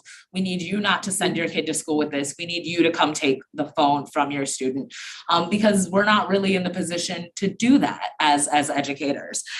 So I'm curious about when parents get involved. I'm also curious about what we're saying to parents about when a good time for a kid to have a phone is. When is it developmentally appropriate for a student to have a phone? What should our students know about their phone? So the other thing that really bothers me about the conversations we have about cell phones and social media is we're not teaching our kids when to use it appropriately or how to use it appropriately or how to research on a cell phone in a way that's effective and can get you to a reliable source if we're just saying don't use them. And so I want to ask, how are we involving parents? How are we teaching our kids to use their phones effectively to benefit their education? And how are we, engaging students in this conversation with us? Yana, I want to join the chorus of folks who have said they greatly appreciate your comments, but I also want to say that I deeply agree with your comments and the sentiment of your comments, and also the work you did to lift the voices of other students who are not necessarily comfortable with the direction it seems like we're going. So thank you, President Mulder. I'm gonna see if one or two of our principals also wants to chime in terms of how they have been thinking through operationalizing our policy that we have in a way that may be getting to what you have. So TJ, I saw you come on camera. I don't know if you want to respond first. Otherwise, I was going to see if either Dr. Hicks or our principals. Yeah, I see Dr. Jenkins is gonna come on, so I'm just gonna wait and then I'll tie everything up if that's okay with you. I would love that, TJ. Thank you for tying everything up. Yeah. And I'm just gonna go ahead and yield to you then, Dr. McCray, because I know that you can tie it up, okay? The pressure. I just know you, Dr. McCray, but I was hoping I was gonna be able to say, well, I don't have to tie it up because everybody already said everything. But here's the big piece of this. I want to be clear. First and foremost, what I set out to do is just to look at what we know we have in place. One of the things that Chris said was this policy is very old and it has not been updated in a while. So I want to be clear, I wanted to work within the confinement of what that board policy was. Part of that board policy is saying like there are certain things, when you read it, 3 steps, 1, 2, 3, our money is in number 1 and number 3. That's what I wanted to lift. And so that's the first thing. The second thing we talked about when we talk to our leaders is before you implement anything, please make sure that you are thinking about how this will impact your students, your families, and your staff. So it wasn't like we said, hey, here it is, run, go, build it, and that's it. But it really was about making sure from a district standpoint, here are some resources, some research, and some support based upon these 2 district-led things for you to be able to do. Ali, I want to be very careful with that piece about the parents, because as a parent, I don't want anyone telling me when is the best time to teach my child when to give him, as a middle schooler, a device in his hand. As a parent, I need to know that.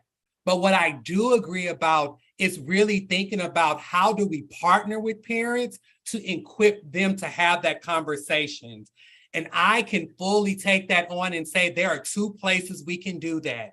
All of my librarians, we do teach digital citizenship. Now it's time for us to be thinking about including not just the devices, but cell phones. This year, I'm also launching a parent university that is centered around technology for parents. And maybe that's another avenue for us to engage in conversations. I think it's about making sure that we are careful with how we're having conversation with parents and equipping them so that they can make the right decision. Thank you so much for speaking to that, Dr. McCray. I don't know if you want to have principals come on and speak to it a little bit. I do want to move to a different portion of policy 4403. But Cindy, I'm happy to hear from principals if you want to have a few folks chime in. I do think it's important for you to hear directly from a school in terms of how they are operationalizing it. I saw Dr. Hendrickson come on, and I also saw Sarah Ozonian come on. So I just thought maybe they could add to what TJ just said and uplift kind of their approach at the school. So Sarah, you want to start, and then Dr. Hendrickson can go next. Yeah, I think just one thing I would add is, although the policy is being reviewed and revisited, this conversation is not new to us at the school level.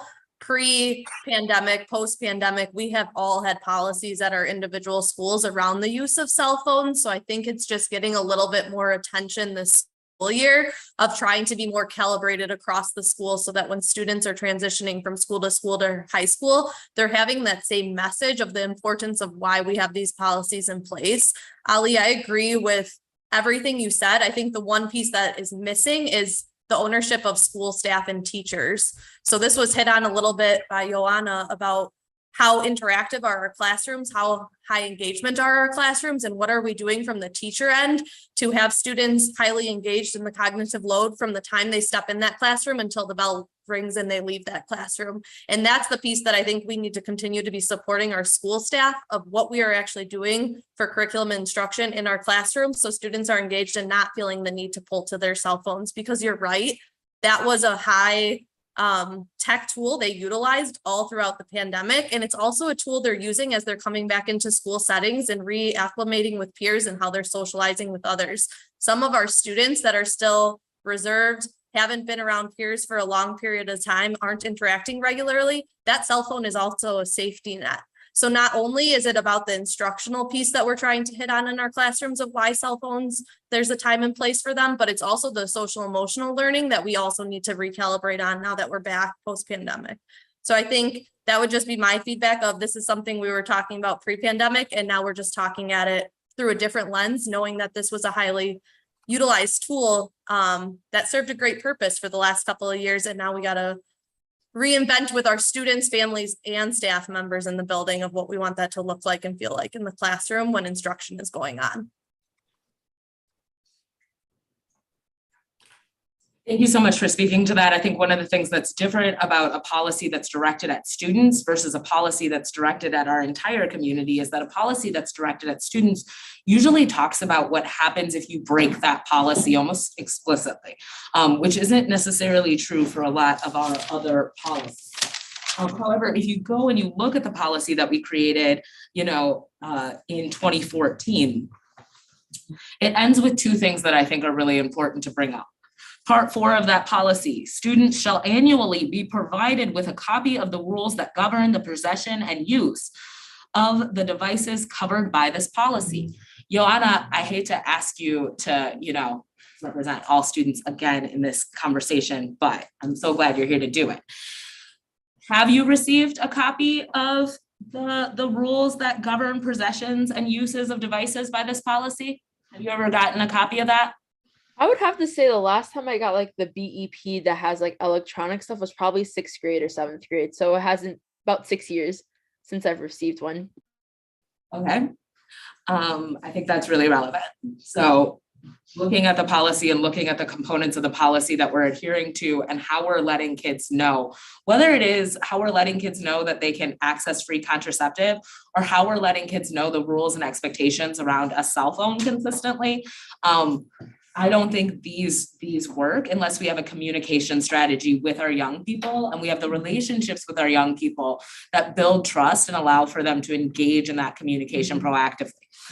The other part of the policy itself I want to highlight, part 5.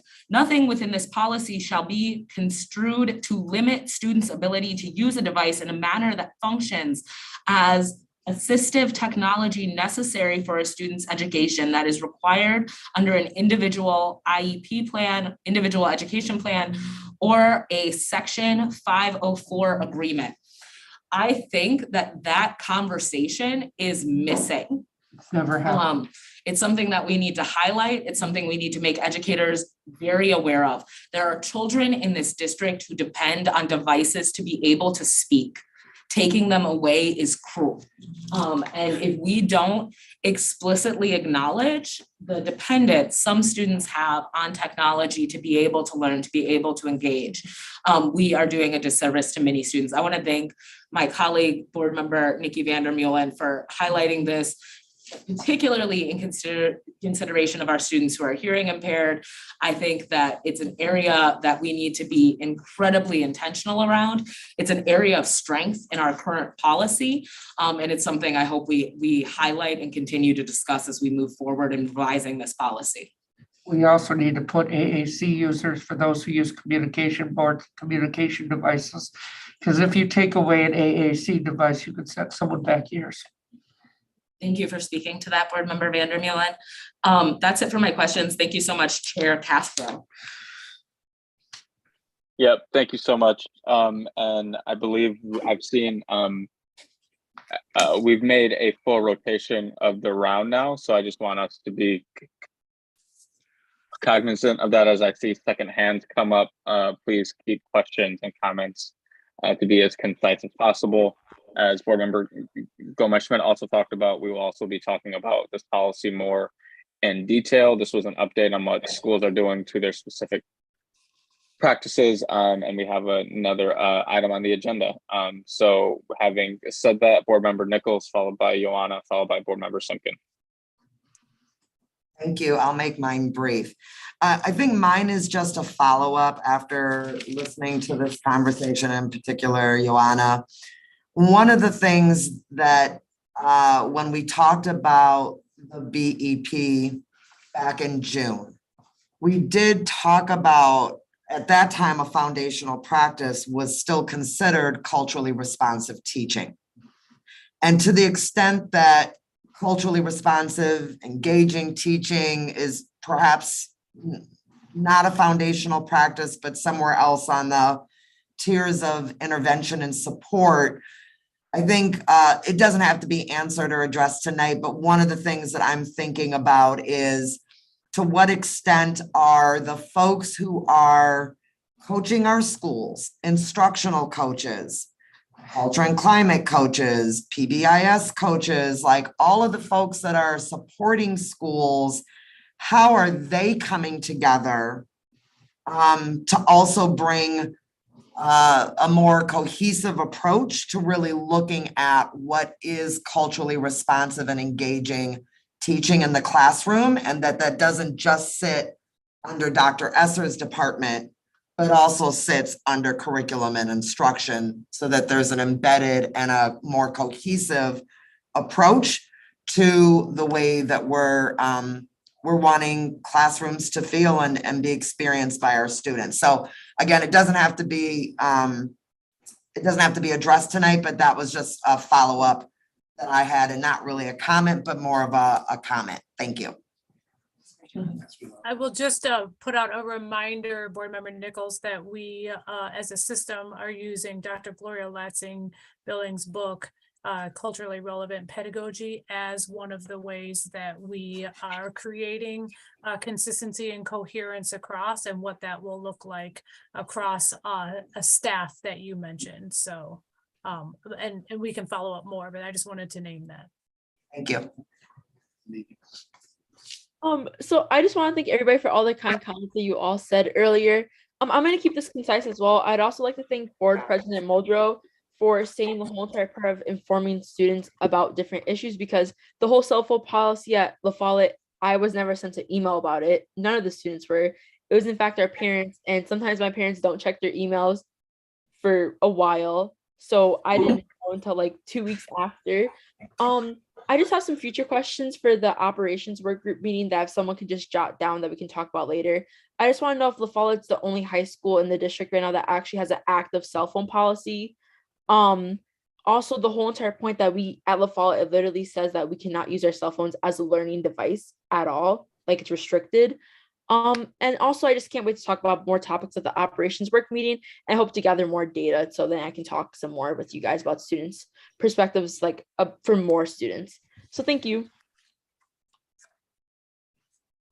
All right, Board Member Simkin, then Dr. Jenkins, please close us out.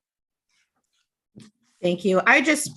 First of all, I appreciate a good debate. And so I want to very respectfully disagree with Board President Muldrow, and just put out there that we're not all on the exact same page when it comes to cell phone policy. I have just some thoughts around the brain development that happens in adolescence and the ability for children to have impulse control along with the addictive nature of these devices. And I think that's a pretty dangerous combination when we then give them the latitude to make their own decisions around free use of a cell phone. And I think what that leads to is situations like what I know my child experienced in high school, which involved a lot of video game playing in the middle of classes. And I don't think anybody really wants that. And so I think that this conversation should continue. And I hope that we can have a nice spirited conversation around it, and that we can continue to support our parents and our teachers around creating healthy learning environments that don't have unnecessary barriers to learning, like distractions that children have a difficult time navigating around. So I just wanted to throw that out there, and thank you all so much for this good conversation. Sorry. Thank you. All right, Dr. Jenkins. Hey, just closing out, I just want to say thank you everyone for this conversation tonight. When we put things out, like we want to lift students' voice, we want everyone to feel like they belong. When we want to educate, to liberate, those are serious words, but words are just words without action means nothing. And I think tonight, the intellectual interrogation that's going on here is healthy, really, and that we should continue to have debate as we move forward. We have a policy that was developed in 2014. Naturally, things have changed around the world. We didn't even have a pandemic in 2014 of this nature, that modern day that we realized. So I think I appreciate the team, what you prepared, Dr. McCray, Dr. Esser, Ms. Green, everyone who participated, and the board members. I'm glad to see that we have not arrived at a place yet in complete harmony, because that would itself not be genuine. I think everybody needs to bring their perspectives. I think the student's perspective is necessary. And as I said earlier, board member Gomez-Smith, I just don't think coming back Monday would be enough time. I think we can see now for us to really gather students, staff, parents, all of us, so we can have another meaningful discussion as we move forward. But I do say I'm encouraged, and I look forward to working together as a board, as an administration, as a staff, and coming up what's going to be the best thing that's going to be for all of us moving forward in the future. So thank you tonight for this discussion, Board Member Castro. Thank you. Yes, very spirited debates and conversations.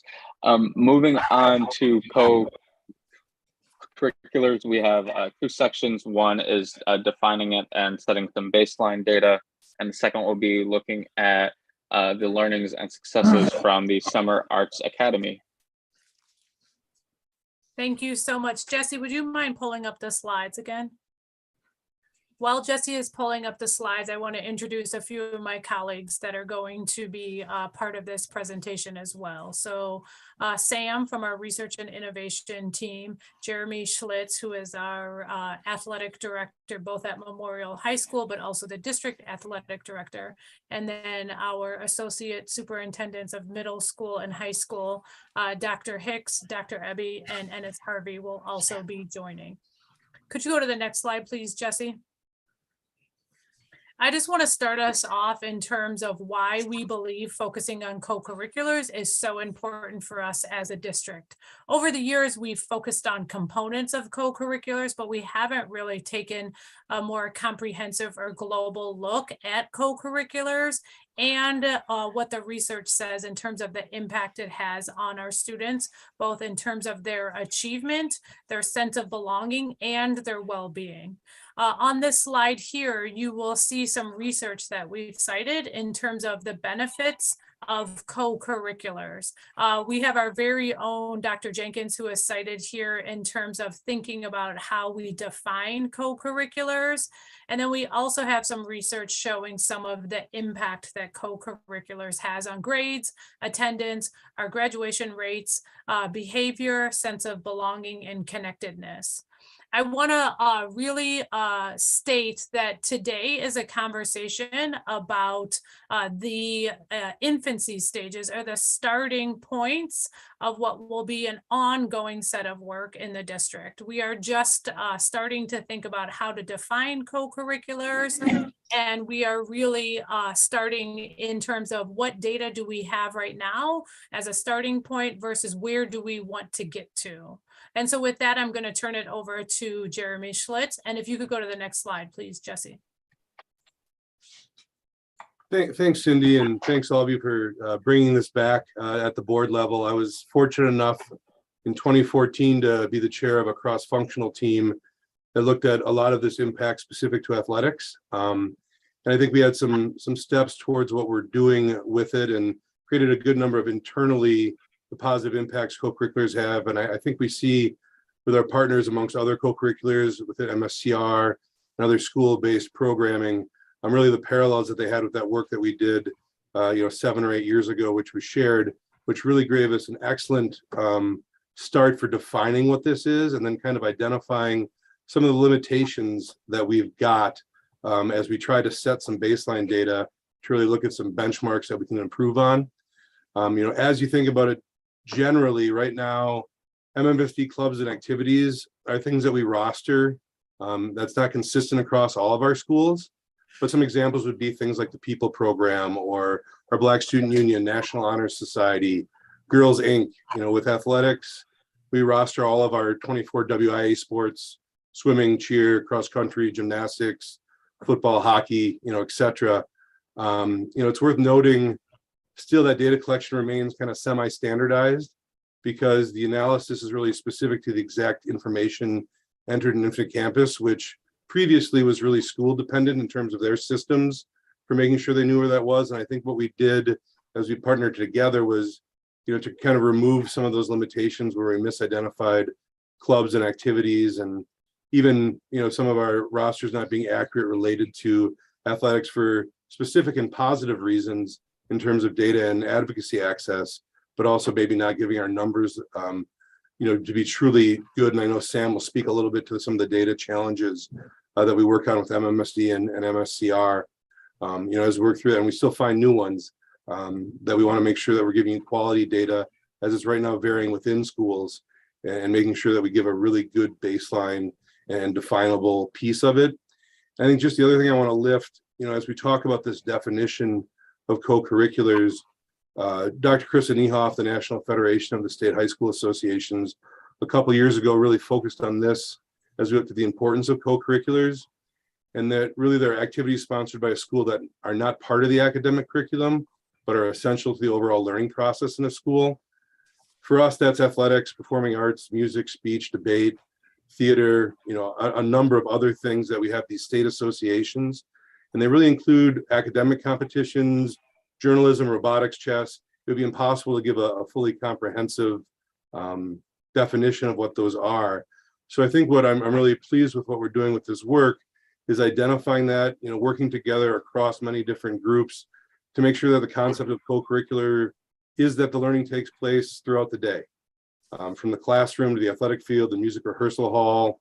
And similar to teachers who influence learning in the classroom, coaches of sports or debate teams can influence learning through sports and activities.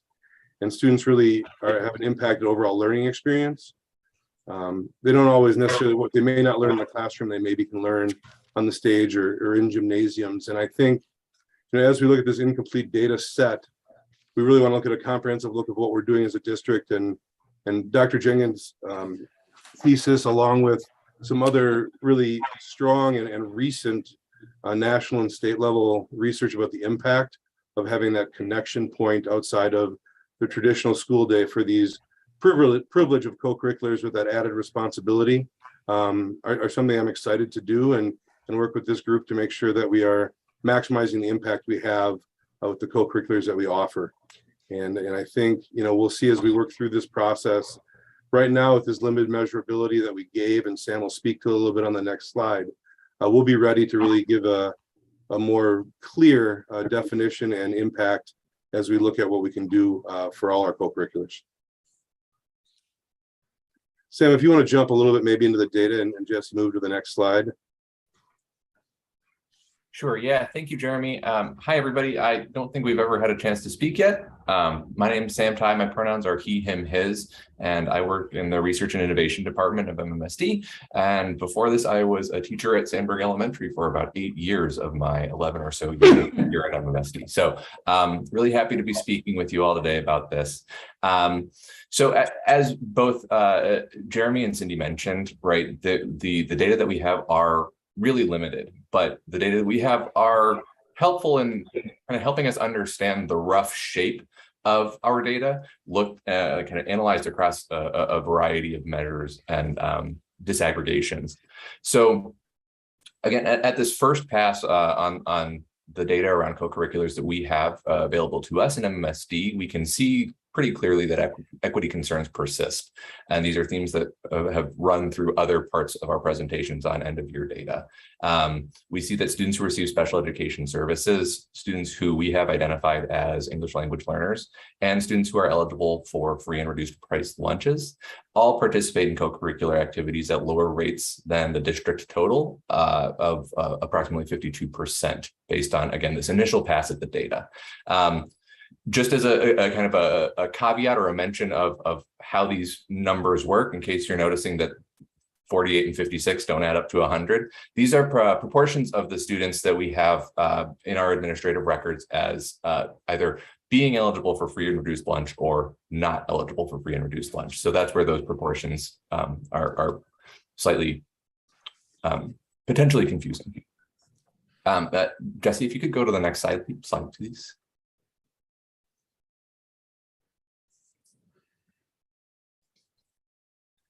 Great, thank you. So this slide again shows some of the totals that we were looking at for district participation in co-curriculars, and we were also limited in our data analysis to data on students in grades 6 through 12. Of those students in grades 6 through 12, 6,866 students, or 52%, as previously mentioned, participated in at least one co-curricular activity during the last school year. As Jeremy mentioned on his slide, we define participation as any registered attendance in an MSCR club or activity. Those are, and he mentioned some of those activities that would qualify as one of those MSCR activities, or any student who is officially rostered in Infocampus records as a rostered student or scholar within an MMSD club or activity. Within those groups of students with the highest numbers, we looked at participation rates, and we did find that white students participate in co-curriculars currently at the highest rate of 56%. We, again, had to put in a little bit of a caveat there with the asterisk, because there are some students when disaggregated by race ethnicity, where the student count is so low that the volatility of change within any of those race ethnicity categories is as I said, quite volatile. So we wanted to make sure that we were presenting data across all demographic, race, and ethnicity groups, but that when we're talking about these trends and what differences in participation would look like, we spoke specifically to those where one or two or small numbers of students would have a very dramatic impact on the, again, speaking to the shape of the data themselves. So that's all I have, and I would then pass this off to Ennis Harvey to wrap it up. Thank you, Sam. So good evening again, everyone. Next slide, please.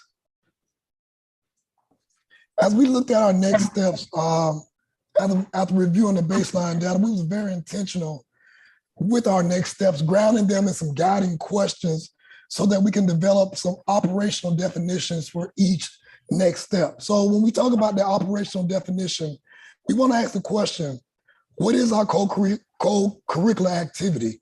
What counts and what does not count as a co-curricular activity? We also want to standardize our data collection processes, both at the middle and the high school level, asking the questions, what co-curriculars are happening? When are they happening? What are the touch points and how we're collecting that data? We also want to take a deep inventory at all our middle schools as it relates to those particular co-curricular activities that are going on. And lastly, we want to refine our inquiry question. What do we want to know? But more importantly, what do we want to learn about our co-curriculars in MMSD? I'll pause right here for my colleagues, Dr. Hicks and Dr. Ebby, to join me in any of the next steps or to lift anything. So thank you for that, Ennis. From a middle school perspective, at this point, we are beginning to collect data from schools, and some of the noticings that we have come across is that there are varied offerings across schools, which in a lot of ways creates inequities and access to opportunities. Also, really looking at co-curriculars as being a continuum of the school day, before school, also those that are occurring during school, as well as after school. Making sure that there's a consistent thread between the two, between the co-curriculars and academics. Dr. Abby, is there anything else that you would like to add? Good evening, everyone. Thank you, Dr. Hicks. The one thing I'd like to add is, you know, there are some things that are happening across middle schools in terms of co-curricular activities. And one of the things that we probably want to consider going deeper into as we learn more about middle schools is some of these co-curriculars are designed with student voice, and that's pretty cool. And we may want to explore that further for all our schools. Thank you, colleagues. Go ahead, Cindy. I was going to pass it. I'm so sorry. The only thing that I wanted to add as we wrap up is that we really have a dual track agenda in terms of co-curriculars. One, it's first about increasing access and who is participating and who needs access and opportunity to these co-curriculars. And then as we are able to get that underway, what that impact is on our student achievement and our sense of belonging. This is something that we know also exists outside of MMSD. We have many really strong and amazing community partners that also could fall under the umbrella of co-curricular. So as we're working on our definition, we want to expand it at some point down to 4K-12. So we're including our entire student body, and also thinking about how some of the community partners that provide similar services are included in this as well. So as we said, this is really the beginning stages of us trying to operationalize co-curriculars, what we have to be able to pay attention to, and where we want to go as we're thinking about the long view here.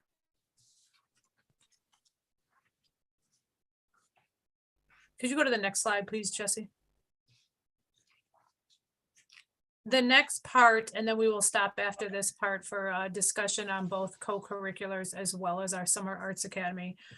This last part of tonight's presentation is about some of the learnings from our first ever Summer Arts Academy that we were super excited to get off the ground, and want to share a little bit of what we learned, what happened during that time. So I am going to start by turning it over to Kaylee Jackson. Thank you, Cindy Green. Next slide, please, Jesse. Thank you. So we first really wanted to celebrate, as Cindy said, this was our first ever Summer Arts Academy, and a huge thank you to the Board of Education for your commitment and your investment in the arts. The Summer Arts Academy had this bold vision that scholars would have the opportunity to participate at absolutely no cost in a program offering summer performing and visual arts opportunities. And we were able to make that happen this year. Next slide. So this programming was rooted in 4 equity of access goals. And we really wanted to also promote advanced learning in the domains of creativity, leadership, and visual and performing arts within MMSD buildings, as well as our Greater Madison community. We had goals to engage our scholars in fun and collaborative experiences that would ultimately lead to more engagement in their arts experiences throughout the school year. As you can see, we had 4 goals here, one rooted around self-expression, self-identity, and building students' interest in the arts, which was achieved. Secondly, around providing improved access through the use of school in nearby city settings, also achieved. Ensuring program is free of charge for students, achieved. And then goal partially achieved, one that we really want to work on for next year, is continuing to target our historically excluded student populations. Next slide. So with our Summer Arts Academy, we had a total of 49 staff with 27 of those staff being our own MMSD certified teaching staff. This slide here highlights the teaching artists and educators who partnered with us during our Summer Arts Academy. And we really put a high premium on partnering with artists and experiences from our Black and Brown communities. And you'll be able to see some of those teaching artists and educators, particularly from our Black and Brown communities, highlighted here with that blue asterisk. Slide. Wonderful. Thank you. Here's our demographic data on the students that we served. Right now, you're seeing two pie charts side by side, one that shows our involvement in our MSCR programs, and then the second showing our afternoon program, which serviced our scholars in grades 5 through 12. We were able to serve 1,475 K-12 MMSD scholars. And as I said, we had three main programmatic areas. The first was visiting artists and Madison Children's Museums. We had 983 scholars there. The second was MMSD instrumental music programming with band and orchestra lessons, where we had 204 scholars. And then the Summer Arts Academy hubs and partner sites courses, where we served 288 scholars. You'll see here also on this slide our demographics of each one of these programs. So what we are learning here, again, relates to that fourth equity of access goal, continuing to really reach out and support getting our historically excluded population in this program as well. Next slide, Jesse. So rooted in our vision and areas of focus, we really wanted to gather feedback from our students and our parents on their experiences so that we could learn from this first year and then implement that feedback in years to come. And we're going to see those on our next slides. Thanks, Jesse. So our first area was around exposure. What you'll see at the top here is our parents' responses. So we did this survey where we asked our parents and our scholars who were involved similar questions so that we were able to compare students' experiences to what the parent experiences also were and what students were saying in the home. So in terms of exposure, we wanted to be sure that our programming throughout the school year prepared students for the experiences that they had during our Summer Arts Academy. And you can see that overwhelmingly the programming that we have throughout the year did prepare our students. Next, you'll see enrichment. Enrichment really focused on the rigor of our offerings throughout Summer Arts Academy. We wanted to ensure that it was of high quality and that the offerings during our Summer Arts Academy either compared to or outranked the rigor of other arts academies, or not academies, excuse me, but other arts opportunities throughout our community. Engagement. So we wanted to be sure, again, that the courses that we offered were of high interest to our students. And doing this and providing arts programming that was of high interest ensured that their love of arts was fully cultivated through our offerings. Next is around self-concept, which really focuses on a student's ability to be able to identify as a creative artist, right? Do I see myself as an artist? I see myself as a musician, as creative? And you can see that both parents and students indicated that they had. And then future interest. This is a program that we want to continue to build on. This is a program that we want to continue to partner with our community on and offer our students as well. And so we asked our families and we asked our students if they too would be interested in continuing with a program like this. And then this next slide here shows some student interviews and parent feedback also from the Summer Arts Academy this past summer. And I think one of the biggest things to take away here is really how our students felt. Students were able to be in really a smaller settings and get that one-on-one attention that they needed and desired in terms of the arts. And we're able to learn from local artists that they may have not otherwise had the chance to. And it was overall a good experience. I'll pass it on to Cindy to talk about our key recommendations for next year. Yeah, so this slide really outlines some of our next steps and what we learned both in terms of improvements and where we want to think about expansions. We learned a lot from this first ever Summer Arts Academy. Some of what we are taking into this school year as we think about the arts in 3 ways. And I want to name that first, and I'll talk about this slide to it. One is just about our core course offerings, what we heard from students in terms of their experiences in the summer and what they would like to see happen during the school day, during the school year. Second is around the cultivating and the partnerships that we both had and also created this summer with our teaching artists and our community partners that we want to really think about as a second leg to our arts approach.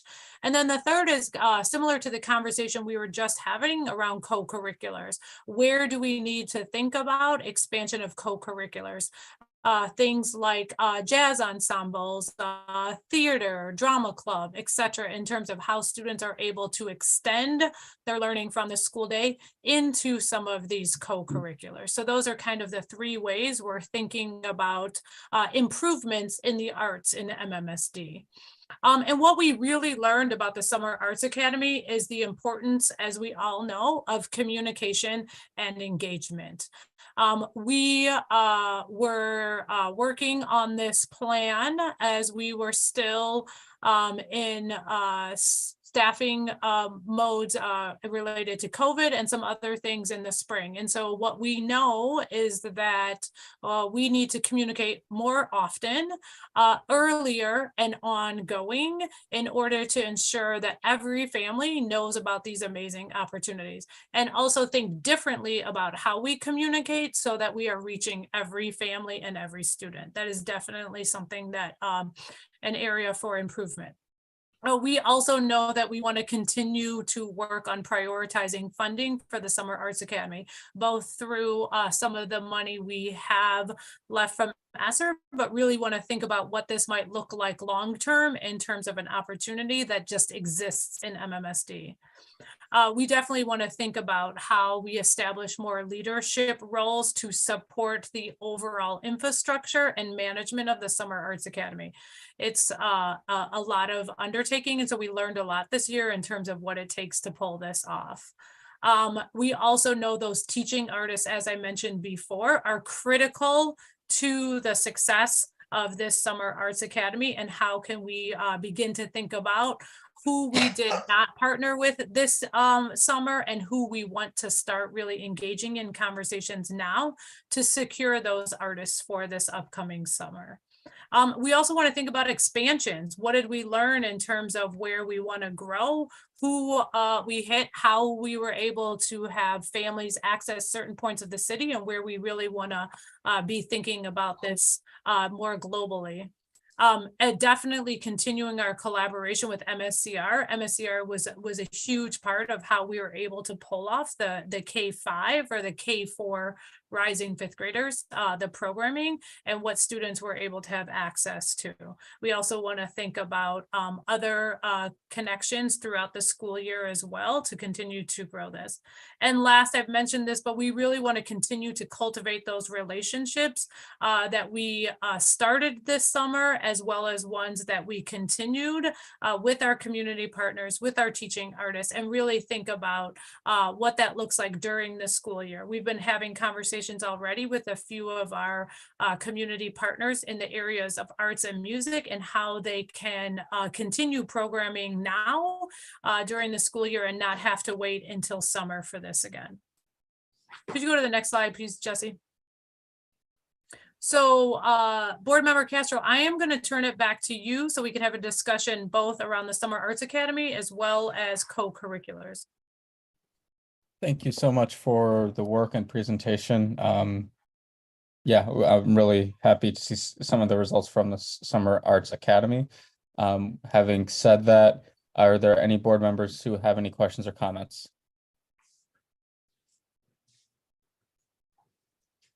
Board Member Pearson? Yeah, I just want to say to Cindy and Kaylee, I know this was a dream for us at when I first started on the board, and I remember coming to me like, hey, how can I, help support you all in that? So I'm really glad to see that we were able to pull it off, but also that the intention behind including certain groups of students who, because that was something that was important for me, at least when I talked with you all about making sure there's access in a way that hasn't been done in other programs throughout the city, especially since Madison is such a arts heavy community and city. So I just wanted to uplift that and thank you for the work that you guys put in there. I do have some questions, but I'll go ahead and kind of let other folks ask their questions, just because there are probably some questions for the first part. So Sounds good. Thank you, Board Member Muldrow, followed by Board Member Nichols. Thank you so much for Thank you so much for both of those presentations. I want to ask very specifically around the Summer Arts Academy. So first, I want to thank the Madison Children's Museum and our partners at MSDR for making sure over 1,000 young people were paired with this opportunity. Thank you so much, Kaylee, for really exciting. There were 983 students who benefited at the Children's Museum, and the 204 students, the 288 students who were able to participate throughout the community in this programming. I've been really proud and excited to get to support this, and I have, every time you all have talked about it, you've brought an incredible level of passion to making sure our young people have this opportunity. So thank you so much for doing that. I was made aware this summer that we were not providing summer school to our incarcerated students. So I want to ask, did we extend the Summer Arts Academy to our students who were in Metro this year? So I just want to clarify one thing. We were not able to provide summer programming at detention, but we did have summer programming at both divisions of the jail. And we provided community partners to them, not this specific Summer Arts Academy as is, because these were at our summer school sites and within the community. So we weren't able to provide it to them, but we were able to have some of our community partners go in to both divisions of the jail. Thank you so much for speaking to that, Cindy Green. Cindy, do we provide arts and music education to our incarcerated students during the normal school year? Yes, we do. We've partnered with quite a few community partners, and students also are able to earn arts credit while they are there.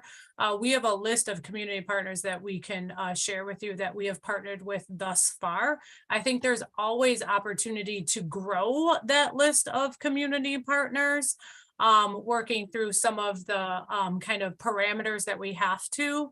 But yes, that is something that the team really worked intentionally on the last few years. And that's at all 4 divisions: shelter, detention, and both divisions of the jail. Thank you. And I think also included in Metro is the Children's Hospital. Are we not including the Children's Hospital in Metro now? Is that something else? That is a separate kind of entity. It doesn't fall under the 4 divisions of the jail. And it's not included in what we're calling Metro right now? No, I am not familiar with that in terms of under the organizational structure that we work with the county and the city in terms of those divisions. No, I can follow up and find out, but that is not falling under that umbrella currently. Okay. Do we think that students who are incarcerated or Metro students would benefit from having access to the Summer Arts Academy? And is there a way we want to include those students in this summer opportunity moving forward? Yes, I mean, in short, I would say all students could greatly benefit. And I think we learned that this summer. I think figuring out logistics and what that looks like is absolutely a conversation that we can have to as we're continuing to think about the expansion of summer arts. So yes. Thank you so much for speaking. Greatly benefit, yes. And I look forward to seeing how we are going to include our Metro students and our incarcerated students in these kinds of opportunities. And I hope that they're at the forefront of our minds as we make these kinds of plans. The other thing I want to ask is specific to advanced learning within the area of the arts. So within the area of leadership and the performing arts, did we expand our ability to identify students who are advanced learners? If so, what did that look like? And what are the demographic breakdowns of the students who are identified as advanced learners through this programming? I can speak to that. So Dr. Sharon Alexander, our Director of Advanced Learning, really took a heavy hand in the planning of our Summer Arts Academy. So she really brought a strong advanced learning lens to this programming. The Summer Arts Academy in and of itself was not meant to identify students as advanced learning within that program. However, that programming and that identification is meant to live throughout the rest of our school year. And so as we begin to add more programming throughout our school day, particularly around advanced learning and creativity, the arts and leadership, these will be students who have had these experiences that we will be looking to. I asked that question really specifically because if you're an advanced learner in the area of dance, our district doesn't have a lot of programming in which that would be discovered, right? And so one of the things you highlighted, and I was so excited for, Kaylee, at the beginning of the year or at the beginning of this conversation about the summer, was the dance opportunities that our students would have. I wanna ask you a little bit about that. So if a student thrived in that area, how do they find that opportunity within their school? Yeah, and that's a wonderful question, and I appreciate you bringing that up. I think as Cindy said, as one of our next steps, right? One of our next steps is to continue to pressure check our own course offerings. Summer Arts Academy was meant to, really be an experience and a gateway into experiences that we don't typically offer throughout our school year, and to see what sort of level of engagement and interest there is, and then to continue to partner with our community partners to offer these experiences throughout the school day. And then even to look at our own MMSD staff in order, again, to look at our course offerings, because we know where our students' level of engagement is. We know what interests them. Summer Arts Academy was a great way to prove that. And now it's on us to retool our offerings a little bit. Thank you so much for speaking to that. And I'll just acknowledge that when I went out to Long Beach to look at pathways, the most opted for pathway for high school students was actually the arts pathway. And so I think looking at opportunities in the arts as something our students are passionate about and an area in which students cultivate their creative thinking and their critical thinking throughout their lives, I think possesses a lot of opportunity. I am beyond grateful for the work that you all have done on this. I don't want that to be missed for a second. I think this work is so incredibly important. I think it allows for us to approach a lot of other work in an informed and reflective way. However, I do want to say, I don't want the Summer Arts Academy to replace the conversation we have to have about the arts as core curriculum. And so, Kaylee, what you just spoke to in terms of looking at our own opportunities, I want to say this, I've said it before and I'll say it again. There's not a single school that is teaching dance every single day. And so when we're thinking about how do we broaden opportunities, how do we make sure the strengths of every student are celebrated, we really have to examine how we are going to make our arts programming part of our core curriculum. You can take an art class every single day at the high school level. That is not true for our middle school students, and that is not true for our elementary school students. And so there needs to be an intentional investment in the arts for our younger students. And there is so much research around how the arts support kids in every single academic area, not to mention the benefits of the arts for themselves. So I know I'm preaching to the choir. I know how passionate you all are about this work. I'm so grateful to have the opportunity to do it with you. That's it for my questions and comments, Board Member Castro. Thank you, Board Member Nichols. Thank you. So this is more of a comment and not a question. And first of all, let me start by saying thank you very much for such timely updates and kind of coming back right after this summer has just ended with an update on the Summer Arts Academy. And I appreciate the conversation on the co-curriculars as well. One of the things though in this Summer Arts Academy that I guess I'm taking a bit of an approach that I guess I want to be able to articulate, which is the slide that talked about equity of access and that goals were achieved. I think we need to be very clear as you continue to develop the program that creating more access is an aspect of equity, of creating more equity. So for instance, providing programming free of charge, that's an access issue and it makes things more equitable. Creating programming that's in a variety of locations, improves access, makes it more equitable.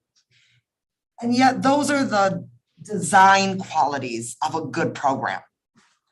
To the extent though, we're not quite sure how to reach the very students that we want to take advantage of the free opportunity, to have opportunities to express themselves and their identities, which was also one of the goals.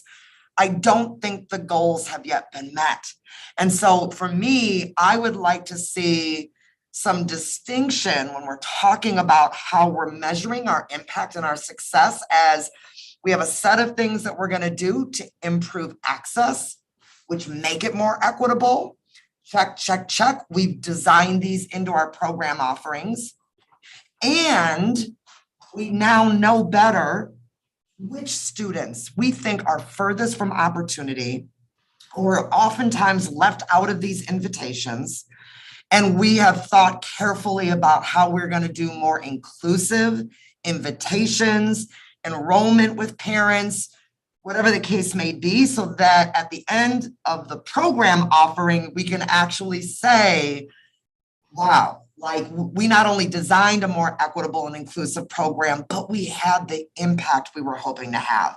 So I know you all know that, but I just wanted to point that out so that we're not saying the goal that was achieved was making the program free, right? Like that kind of comes with the territory of being committed to equity and inclusion. The goal should be much more focused on us knowing the students who we think would really, really benefit and going out of our way to try to get them enrolled and included. I know it was a heavy lift to get this off this summer. So I'm not saying that with any judgment.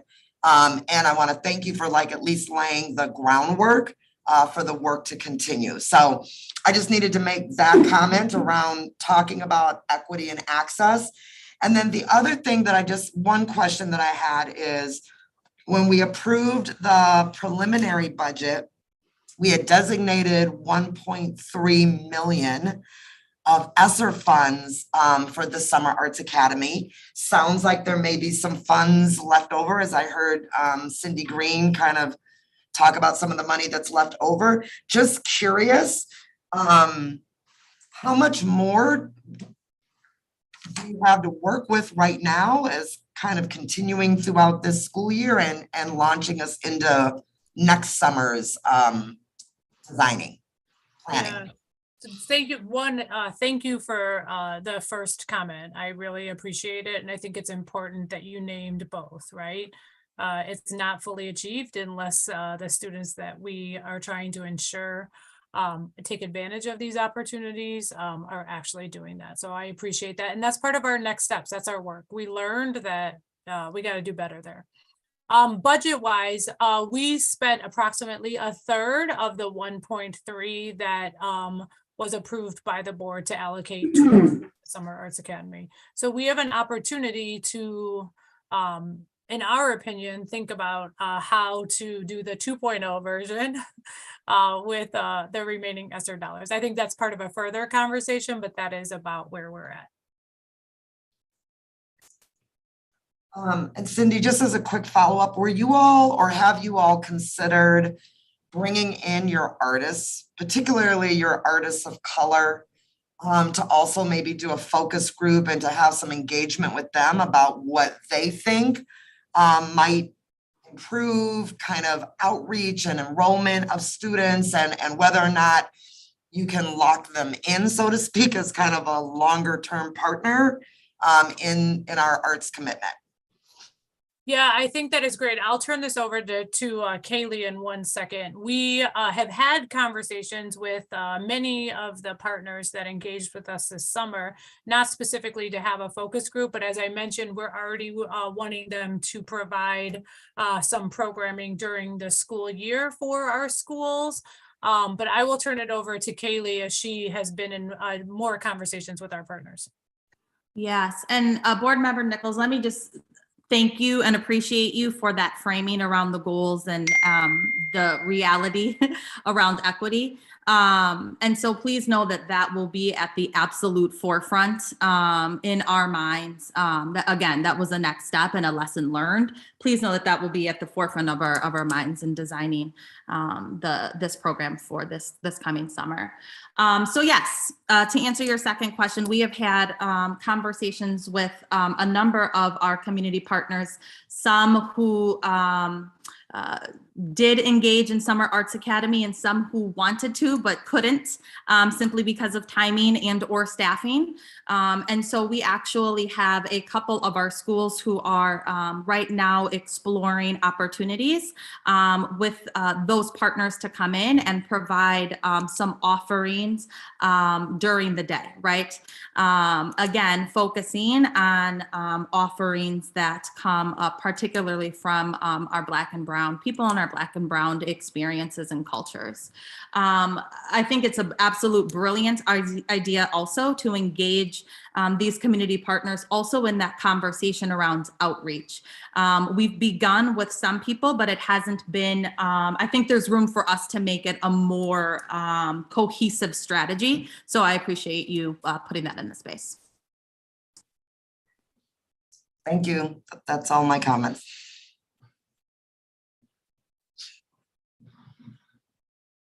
Thank you so much, Board Member Nichols. On to Board Member Pearson, Board Member Ioana, followed by Board Member Gomes-Schmidt.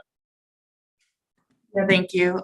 Since we're still on the topic of for the Summer Arts Academy, I'll just continue now with my comments that I had for that part. Similarly with Ollie's questions around just the advanced learning. So especially with students that have advanced learning around leadership. I think that is an area that we can definitely figure out how to connect our young people that might have talents, because I mean, through the arts, I've seen a lot of young people have talents that they may be able to find a way to share that with other students. And so it's not just students learning from some of our valued artists around Madison, but also from maybe students as well. It might make a different kind of feel as well, and include students who, may want to, work on their leadership skills in that way. But my main comment is just around the data that we got together that you guys have on the presentation around the responses. I guess how did we send out those surveys, or how did we survey or get that data I think that I missed that when you guys were, if you actually said that or not. Yeah, so I will start to answer your question. Through emails for families, we sent out as survey results and for students as well. And I believe the students also had an opportunity to complete the survey on site through the programming, but it was an email survey. Kaylee, anything you would add to that? No, okay. I think that's an area of opportunity as well when we see our response rates. So again, first time around, we know response rates with surveys this year alone, we've had lower response rates than we have desired. And so really thinking about different ways to get that feedback and have our families as well as our students tell us about their experience is something we want to improve on. Yeah, thank you for that. I think I'll just make a comment. I think one of the biggest things that we've seen over and over, not just with this, with the Summer Arts Academy, but just with other kind of surveying, whether it's teachers, whether it's climate, like whether anything going on in the district, I think we continuously are doing kind of the same kind of ways in which we're engaging people. And so I would just say, like, even with this, we need to find a better way that we're engaging folks and collecting that data, because like Joanna said, I'm gonna put this out here. I'm one of those mamas that may take a little bit of time to respond to something, or if I might get something a little later, trying to respond to it and it might not be available or accessible at that moment. So sometimes email is not always the best way to communicate with folks, especially if we're being intentional about getting folks who may not have access to, internet and may not have access to an email and such like that. So it's just a thing that I think that we're constantly working on at the district level, but I think it definitely holds in to such initiatives and measuring success. So just a comment that I just make. So I'm done. Thanks. Thank you so much, board member Joanna, it's on you. Okay, thank you. I don't have any questions. I just wanted to make a comment. I was gonna say thank you guys for doing this like over the summer. I think it was a really good idea, and I like to see how like students love, doing things that they don't normally do in school, especially like the dancing and like the DJing and stuff like that. So I thought that was really kind and nice, and hopefully we can do it again and try to implement it inside of school curriculum. Mm-hmm.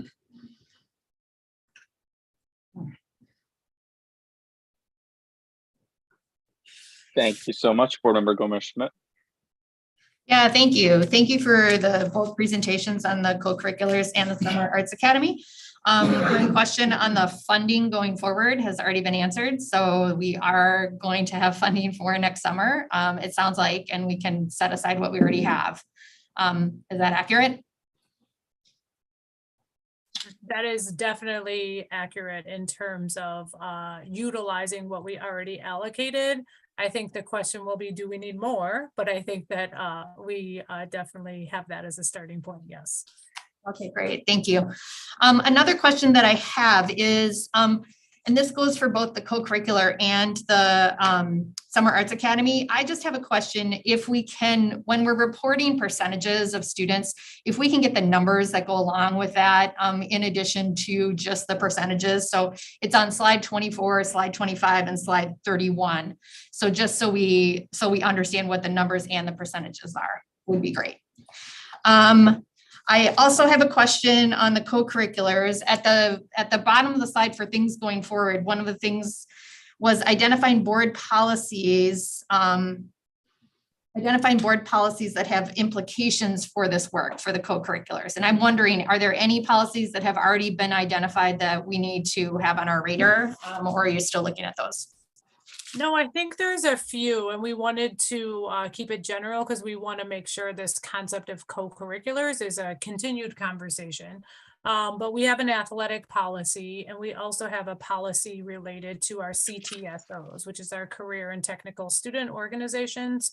And there's some specific language there. That policy, I don't know exactly when the last time we looked at it, but those are just two that we have looked at off the top that have direct connection to co-curriculars. I think there might be a few others, which is also why we mentioned there's a need to definitely examine policies related to co-curriculars.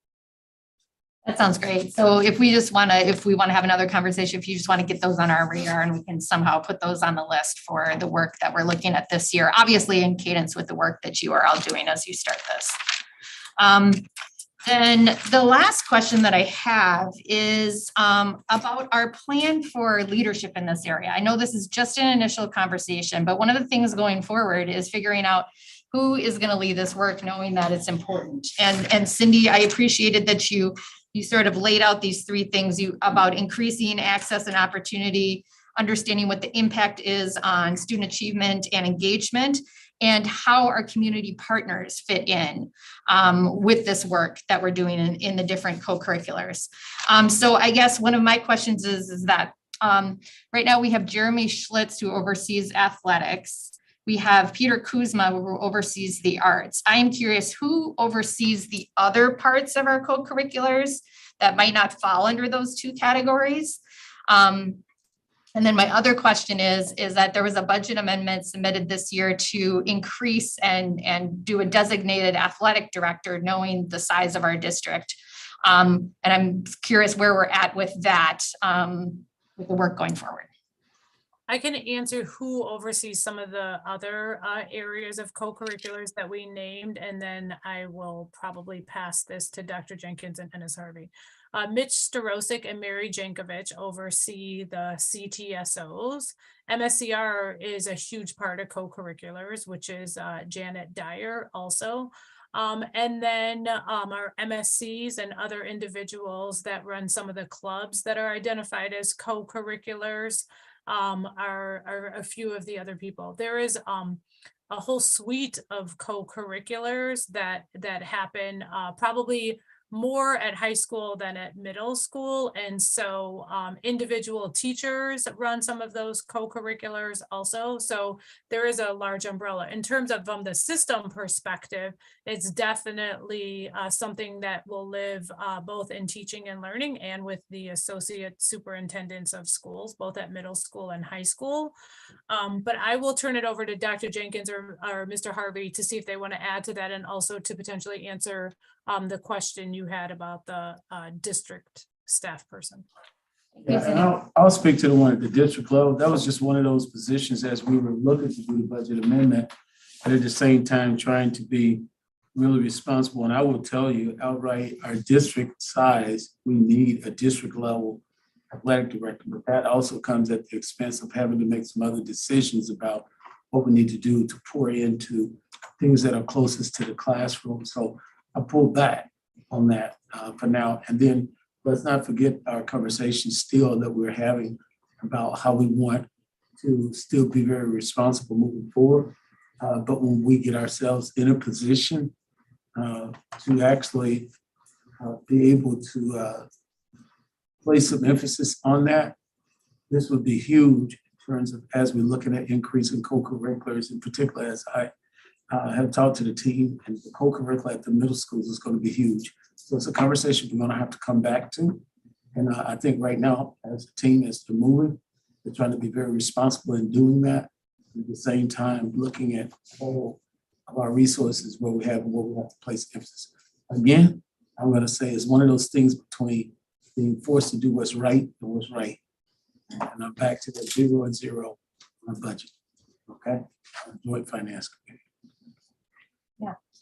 Thank you, Dr. Jenkins. And I appreciate the work that you have done in this area and the leadership to try to bring these things together so that we're not just talking about athletics separately from the arts, separately from the other co-curriculars. It's looking at it in a comprehensive manner and what we can do from a systems perspective to better support this work and give more access and opportunity to more students. So thank you. Yes, thank you for the question. All right, well, thank you to all the board members and staff who were on task for this conversation. I'll just say as a final comment, I'm definitely in support of waiving all fees for all co-curriculars, as those are a major barrier to participation Like many of us this past week, I became really obsessed watching tennis and Serena Williams play and learn how expensive tennis can be with all the fees and private lessons and the equipment. And I think that's at least one of the minimums that the district can provide. So thank you for this conversation, and definitely looking forward to building with you all. And so seeing as that is the last agenda item, may I please get a motion to adjourn? Moved. Second, Maya. Thank you. Joanna, your advisory vote? Yeah, I approve. Thank you. All those in favor? Aye. Aye. All right. Take care, everybody. Night. Thank you. Just a short. Yes, she is. She is like a deep